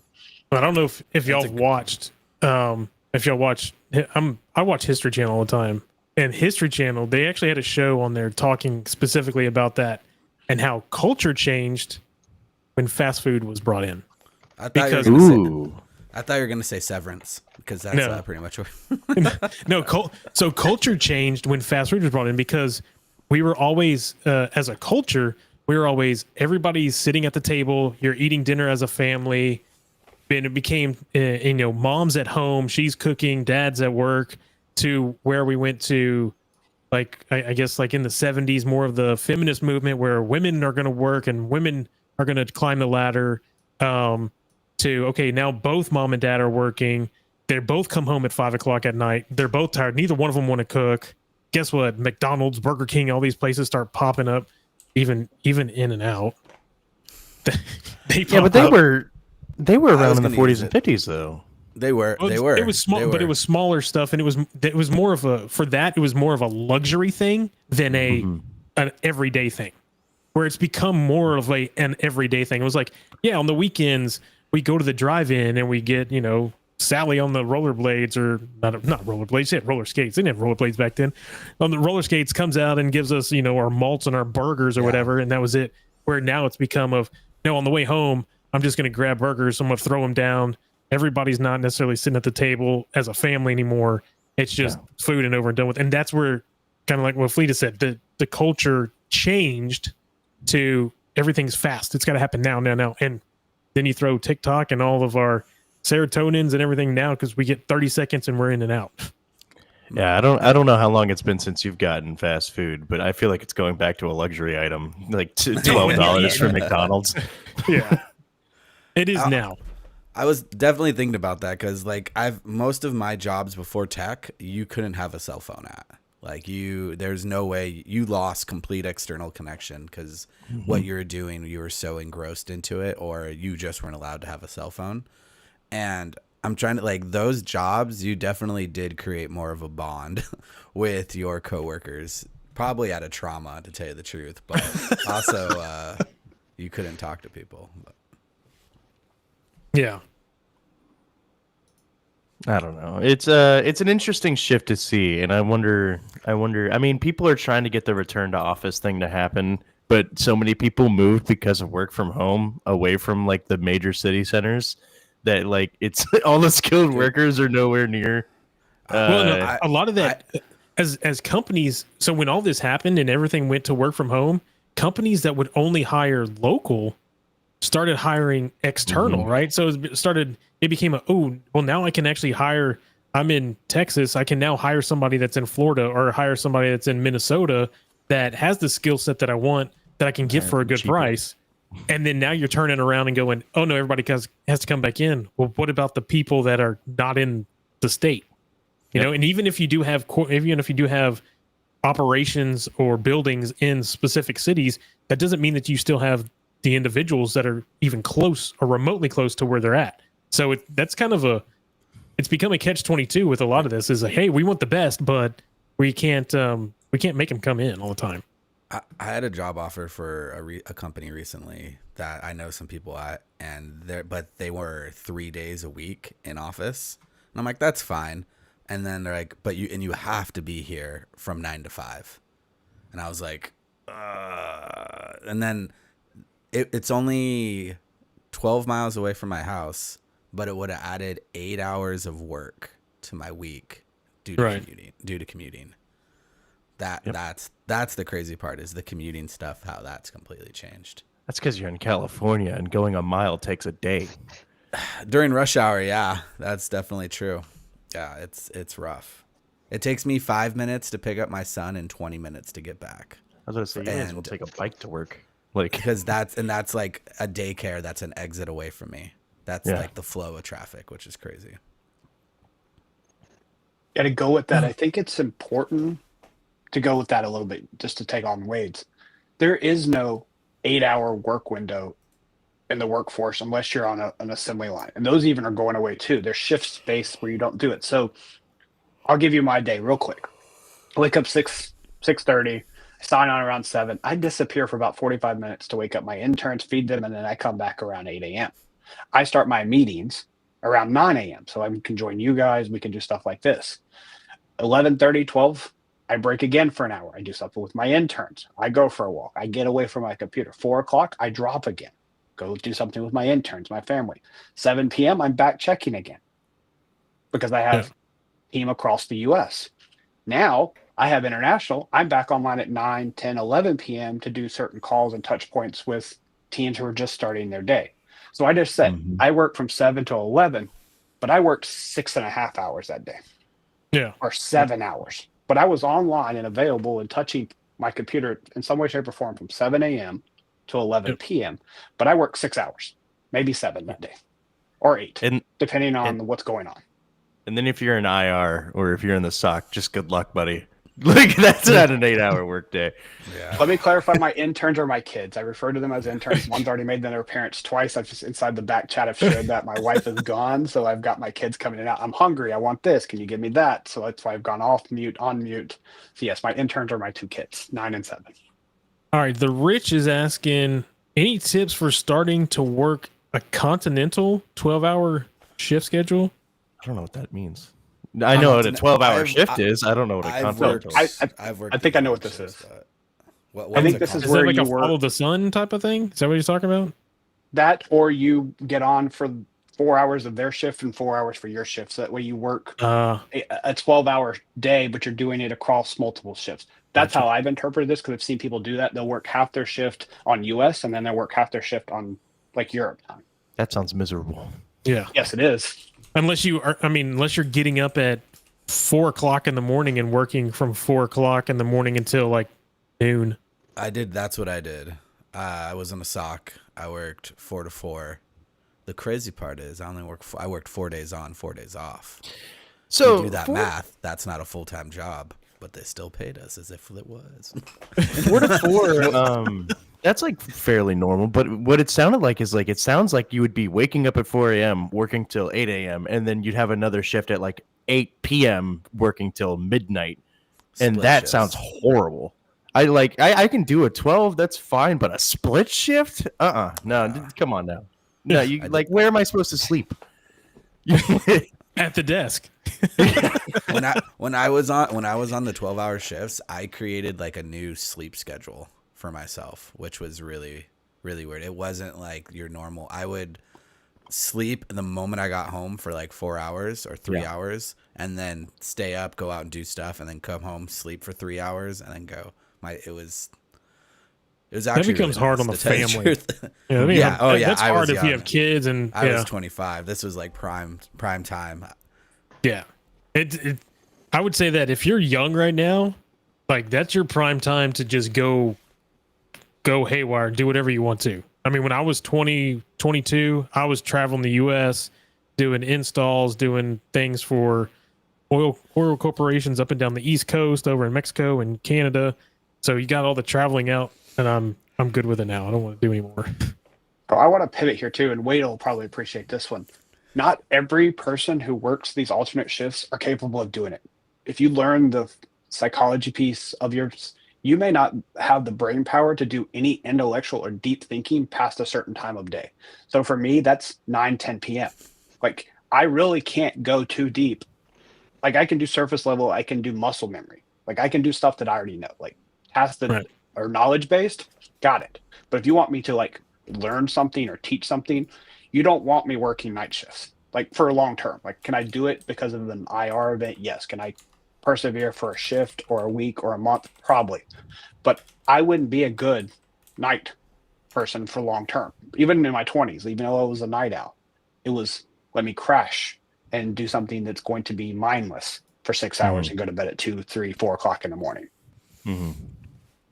No, I don't think I don't think I'd mind like a split shift, like if there was like a week of it. But if that was like my consistent schedule, that's going to get tiring on you eventually. Yeah, I worked I worked a 980 schedule. So I did had every other Friday off. And my Thursdays I would usually crash for that second week because I would be doing Wade's time. I would get 4 hours of sleep a night just because I would want to do things after working a long day. And yeah, it's not after a while. Like when I look at my Fitbit for the year, it's like terrible. Being a SOC analyst too, there becomes a point where it's like the Matrix, right? Where you just see the alerts and it's just like you're just reading through like that's something, that's nothing, that's something, that's nothing, that's a tune. You're just I've had to go help out our SOC a couple times where it's I didn't realize this. I'm like, this is like a break for me. I no longer have to like critically think anymore. Like I just have it down. Yeah, I guess if you're comfortable, it could be easy. It's also that analogy. Once you're comfortable with something, you can drive home and not realize how you got there. Oh yeah, True. that one's pretty crazy. That one is scary. And it does happen. Yes, it does. You ever blink and you pass 4 exits and you're like, whoa. Or you're like, how did I get here? An even funnier one too is you move across town and you drive to the wrong house because you're so sleep deprived that your muscle memory takes you to the wrong house and you haven't lived there in a few years. And all of a sudden you're pulling into someone's driveway at midnight and it's like, oh, I don't live here anymore. I need to go to the other one. No, I wouldn't say I've done that before. Yeah, I can't go. I've got off on the wrong exit, but I've never done that. Or the other worst one is you're traveling to the same city twice in a row, but you're going to two different sides of the city. And when you get off the plane, you're like, okay, which place do I go today? Because I've been in this. Which client am I visiting? I could see that. I get off and like, wait a second, hold on, where am I going today? Where am I going today? You wake up on the plane and you get off like you're gonna go, and you get to the car and you're like, wait, that I went there last week, didn't I? Yeah, I can totally see that. You come back into the building, they're like, why are you here? And you're like, good point.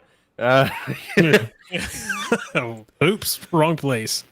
Not seeing a lot of questions. Looks like a lot of people are just talking in chat. So when are we gonna start the Baldur's Gate stream? Oh man, count me in. I don't know when, but count me in. We're gonna do it on your YouTube then. I don't have a YouTube. All right, sure. Ooh. Yeah. You know what? We need I'll make a gaming playlist. Is that Jerry? Games. Is that for Jerry? I don't. We can try and get Jerry in there, but we've been trying. Getting anything. Didn't he get it on console? He got it on console. I don't know, but it's gonna next year they're doing cross server. So Oh, they are. Yeah. Okay. The mods for it are ridiculous, though. If you have, They're pretty fun. Right? They're pretty fun. Yeah. Most of them are exactly what you think they would be. There's a few of them that are just great QOL and whatnot. Oh yeah, good point, BSEC. He dropped the Meta CTF link for tomorrow. I just thought about that. We need to. I was going to say we need to let everybody know that tomorrow. I think it's 11 Eastern. No, it's 11 my time. It's 12 Eastern. 12 Eastern. 12 to 4. Meta CTF has their December. Oh, that was Jerry. I was like, what the heck? Meta CTF has their December capture the flag going, and then Simply Cyber members will have their own private scoreboard. It's on Discord. We have Discord in there. You can check it out on Discord. I put the link to the sign up in chat, so you can go to that. But if you sign up with Simply Cyber, then you'll be able to look at the Simply Cyber scoreboard, where Joseph said that he's going to be leading by the end of the day. I said I wasn't even going to be home. I was about to, or are you going to be out playing Pokemon Go or what? Yeah. Basically. Yeah, okay, good. Pretty much. Yeah, me He's too, going to be don't worry, shooting it's off fireworks. That's what it is. Yeah, at Santa. Yeah, at Santa. Okay. Go. Yeah, please go ahead and drop that in. Let's see. Fleet saying. You can tell people about that. Yeah, go ahead and give him your schedule. yeah. Fleet, go ahead and give it. Fleet has his schedule. He's gonna go I ahead don't and like drop to his do a schedule. I don't like to give a shameless plug, but for those who want to know, I'm doing my Let's Discuss Cyber at 2 p.m. Eastern on my channel. I'll put a link up there again. Feel free to jump in, say hello. If not, happy holidays to all of you. Interns need me, so I'm going to drop to handle that, and then I got to prep for my 10 a.m. Eastern time. But I'll take care. All right, have a good one. Thank you, Fleetus. Man, y'all people in the future, just living the best life. That's what you get. East Coast, West Coast. I don't know about that. Like FedEx is still sending messages like, "Can I come on now? Because I know I have audio. I guarantee it's not working." It's because No. I guarantee you something in your scene is jacked up. Are you trying to be fancy and use OBS? It's in his restream. I guarantee you, it's in restream. His Restream changes stuff the is audio cranked every all the way time. up. His audio's turned all the way up. Oh, What you're talking audio about his source actual. are you using in Go to Restream? Restream settings, go to audio, and then look at audio input and audio output. Yeah, look at your actual. Because What audio input are you using? I'm trying to read it from his glasses. See if I can see anything. It's gonna work right now. Watch. Oh, he had it working earlier. He turned it like to his open mic on his laptop that you Well, could one hear. thing It's because they changed the carpet. Oh, that's what it was. Yeah. Man, what Man. you get from streaming from a work PC. Yep. Is the real answer. Yep. Hey, this is Shame on like you. this is like top news right here. We have Jerry chiming in on FedEx, telling FedEx that now he's the one with the audio issues. Yeah, this is what you get. You should have taken his course. Man, dude. He taught you how to get audio issues. Jeez. A joke. All right. Well, we got like 5. Oh wait, doesn't Daniel go to day 2? Is he on? Yes. I Yes. shared He's it going to be already in live in my about chat. 7 Okay. minutes. All right. Well, I guess we could just like hang out for 5 minutes until Daniel goes live. I think Then he his get- headset's just dead. No, he can hear us. You can hear us. Yeah. Let's All right, see get him here. off the stream. We don't need this. Yeah, we don't- need mime. Where is shares. this? Yeah. This guy. 3 words. Oh, go Topic. Movie. I will admit, FedEx was in my last training class. Probably one of the last times I will do that CTI course, to tell you the truth. And Because FedEx was there. because FedEx was there. I was like, I can't be any better. FedEx is gone. No, but he was the golden star of the class. Like, he did make it really fun. So he was the only one there then. dude. When they told me the numbers of the class, there was 5 people, not including FedEx, and I was like, wow. whatever, it'll be fine. And then like when the class started, there was like 15, and I'm like, oh, okay, this is better. This isn't bad. Yeah. I don't know. I like a small I don't class. know. I was wanting better to in take person. it, but then you said you were gonna do. That was the last time. I'm like, well, never mind. Well, why didn't you take? That's the last time I'm gonna give it. I have to work. You have to work. It was like in the middle of work days. I'm gonna say this on the stream, but like 90% of the time when people hit me up, I just give them access to it for free. Oh, well, there you go. Like all the 90%. documents. Not I'll be the recording of 10%. me talking. All it is it's an Excel spreadsheet with a bunch of slides, pretty much, and a Google Drive. Make you learn yourself. Isn't that what all training classes are? Yeah, that's pretty much all of cybersecurity, to tell you the truth. But an Excel spreadsheet. Yeah, let me just read this off to you guys. And who will take this question? How would you roadmap if your goal was to become hyper specialized on PCI DSS without any previous cyber/GRC experience? There's definitely a book for that. Okay, so Jerry's GRC Master Class. I took it when I was still working at a big box store, and it definitely like kind of catapulted me ahead a bit. PCI DSS is actually a relatively simple framework. Yeah. I would say that PCI DSS, you're just gonna have to memorize the controls that they want, and then be able to speak to companies as to why it's important. So you can't just tell them you have to do it because you need to be compliant. You need to put like a dollar amount on that. Like if you don't do it, it's going to cost XYZ. It's going to cost like this, that, or the other. You won't be PCI compliant. You won't be able to take credit card payments, blah, blah, blah, blah, blah. I would say, learn how to audit your own environment. Start by practicing that. Memorize the PCI framework. There's resources like Study GRC. It's free like every week. I think he goes live on Thursday, right? Is it Thursday? Thursday at 7? I believe so. Chris, are you in chat? Chris Whitlock. Yeah. Paging Chris Whitlock. He was earlier. Or anybody that knows the schedule. But there's plenty of free resources out there. Jerry's course, not free, but very good.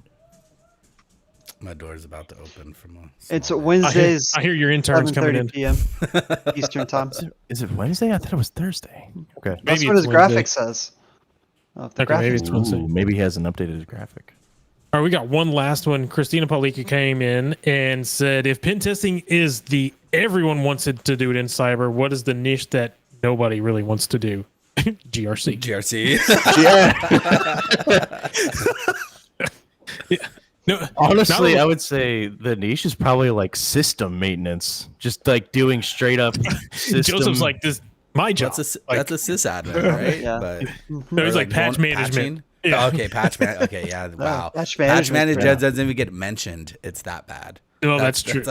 That's probably true. I would say out of the jobs that get mentioned, it's going to be GRC because people don't want to sit there all the time writing policies and procedures and following. Like it's not a big thing. You don't even scan. You just patch things. That's it. Yeah, you get the scans. Like patch this. Did his video freeze? No, that's just him. He just died inside a little bit. I can feel his soul floating away. Oh. All right, we got 2 minutes. Throw FedEx in so his audio doesn't work one more time. All right. One last chance. Wait, is he in the bathroom? If you can't get it this time, you're not allowed back on. Hey, can you hear me now? Now, yes. No. Does anybody hear him? No. Oh wow. Are you? He's just quiet again. All You're right. kidding me. You can't hear me this time. No, we can't Is hear he you talking? this time at all. Here. I am actually talking this time. We hear you for 1 second. Oh, all right, Daniel's stuff is starting in 55 seconds. You gotta be kidding me. You can't be kidding me. I moved to the cell phone. No, you're moving the cell phone. Yes, I moved to my cell phone. Oh, what a way to end the show. Bring in FedEx, who he literally took an hour and 15 minutes because I ended early today. He took an hour and 15 minutes to get his audio to work. We can now put you in Jerry's class. I'm learning for Jerry. That's the problem. Maybe Jerry needs an audio troubleshooting class, and FedEx can take that. Oh, Right, yeah. Taught by DJ Bisek. Yeah, I was gonna say Yeah. Jerry needs to take it. Jerry needs to take. Yeah, Jerry can't teach it. He's got to take it. A router is not just a device that you use for internet. It's also for audio. Oh, yeah. You know, An it's audio, gotta audio be- router. It has to be the actually settings on the computer or the settings on the network, because it did not let me get out at all, and I test everything, and I know I had no issues because I use Restream for my YouTube as well. So there's that. When you had the audio directly from your laptop that you're using, we heard you completely. It wasn't. So I think We it's just that couldn't hear it headset. from your It's headphone. not. It's not a laptop. It's Okay, a well, whole whatever it set. was, you had. It's a whole setup Then and it was you the need to audio let from your one. camera then, because we heard everything in the office. Freaking Yes, I moved- r// yeah. battle stations over here. Yes, I moved it to the Brio camera, and that came out for a second, and it stopped working. So I'm giving up. I'm learning from Jerry. You know, I guess there is not a stream if there's no audio issues. I'm sitting over here with Daniel's stuff up. He has not popped on yet. Oh, he'll wondering- probably be there. He might just be a couple All right. minutes late. Yeah. I gotta bail. My intern is up and full. I was trying to It's hold nice out to- until he went live, but thanks for popping in, Wade. Later. See, It's a great way to actually hack the stream for you, BSEC. What's that? Coming in By and have getting on your audio phone? issues. That's horrible. Like getting on your. Having audio issues. Let's see. I was gonna try and just sit here and wait until he went live. Maybe his internet's down. He did dox himself a little bit ago. Daniel did. Yeah, he showed his public IP address on stream. Well, eh. It's an easy TCP. fix. Yeah, as I say, easy fix. I think he already fixed it. It was just funny that like he He was like, went "Oh to go- crap!" He would no. He He went was to gonna go look up request. an IP address. Oh, and it popped his up right away. Yeah. Yep. It's like, oh well, there you It go. was like, haha, I know what service you're using now. yeah. Let me call Salt Typhoon so I can get in there. Yeah. I now know your general area. Yeah. Exactly. Now, let me send the New Jersey drones for you. All right. We're down to 156 people still hanging out, listening to us jabber while we wait for Daniel to pop Yeah. on. Come on, Daniel. Maybe they've got maybe he's getting DDoSed right now. He can't get on. I fixed my audio, so that's a plus. It's trying to find his right is before it? Christmas, so Let's see. We do have. How do you feel about an open Kyle? How do you feel about an open office format? what like I don't like it. I like um, having my own office. Oh, I thought when he said open office format, I thought I was like going to like Foxit PDF or something Yeah. like that. I went the other way. That Yeah. actually makes it really great for a workroom space when you're working on a war room and everybody's collaborating. But then when you actually need to take a personal call or actually Yeah, work, it's too loud. it's too much noise and it will be too Mhm. loud. So I worked- It has his plus and his bad. Like I said, I worked when I started off. I worked at a help desk, and think about a floor like floor 7 or whatever. The whole freaking floor is cubicles, but low cubicles where everybody can see each other, and Ah. every single person is on a call. So it's That's- just loud. So you know, like when you call in somewhere and you're talking to whoever it is, and you can hear everything, the conversation that's going on behind you. It's just it's probably better now because you have microphones that can kind of get rid of Mhm. white noise, so to say. But Mhm. yeah, Like mine, that mute me with the whole stream. yeah, yours was getting rid of all the noise. Big Brother was watching. That definitely was watching. Mr. Wednesday says, "Who is FedEx?" FedEx is this guy over here, down over there, that can't get his audio to work, or did get his audio to work finally. Yeah, by switching devices. Yeah. It's the only way they made it happen. I had to actually get on my cell phone. Which it actually is better because you're using your AirPods Non- and it's not getting all the other audio. Wait, All right. Can I do the airport signals now on my phone? No. I don't think so.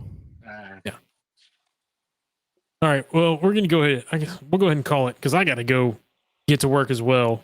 And we put Daniel's stream in there so y'all can hop over there. He is not live yet, but I'm sure he'll pop live soon. If not, I'm sure he'll pop in there and let us know what's going on. Looks like FedEx is still clicking on stuff in the background, kicking off Christmas lights. Somebody is. I don't know who it is. I'd have to go look at my stream, find out who's going It crazy. is me. It is me. All It right. is So with that, we'll shut it down. It's 9:05. We've gone over, and I got to go finish out my final day so I can make sure that when I leave for the day, I'm good and I don't have to work next week. And we're gonna have fun next week. So before you wood. end, Joseph, what time you streaming this weekend? And Bizet, what time you streaming this weekend? I got 5 tonight, and then I'm doing a double feature Sunday. I think probably at 5. I'm not streaming Saturday, so I have to do 2 days in one. On Sunday, you are? Yeah, on Sunday. Tomorrow, I will probably stream the CTF because this will be honestly is really the first one I've really ever done. So I'm gonna do it, and y'all can watch me fumble through it because I'm gonna sit here and just mess around with that. As soon as that's off, I've got the football game. So UT's playing at 3:00 right after.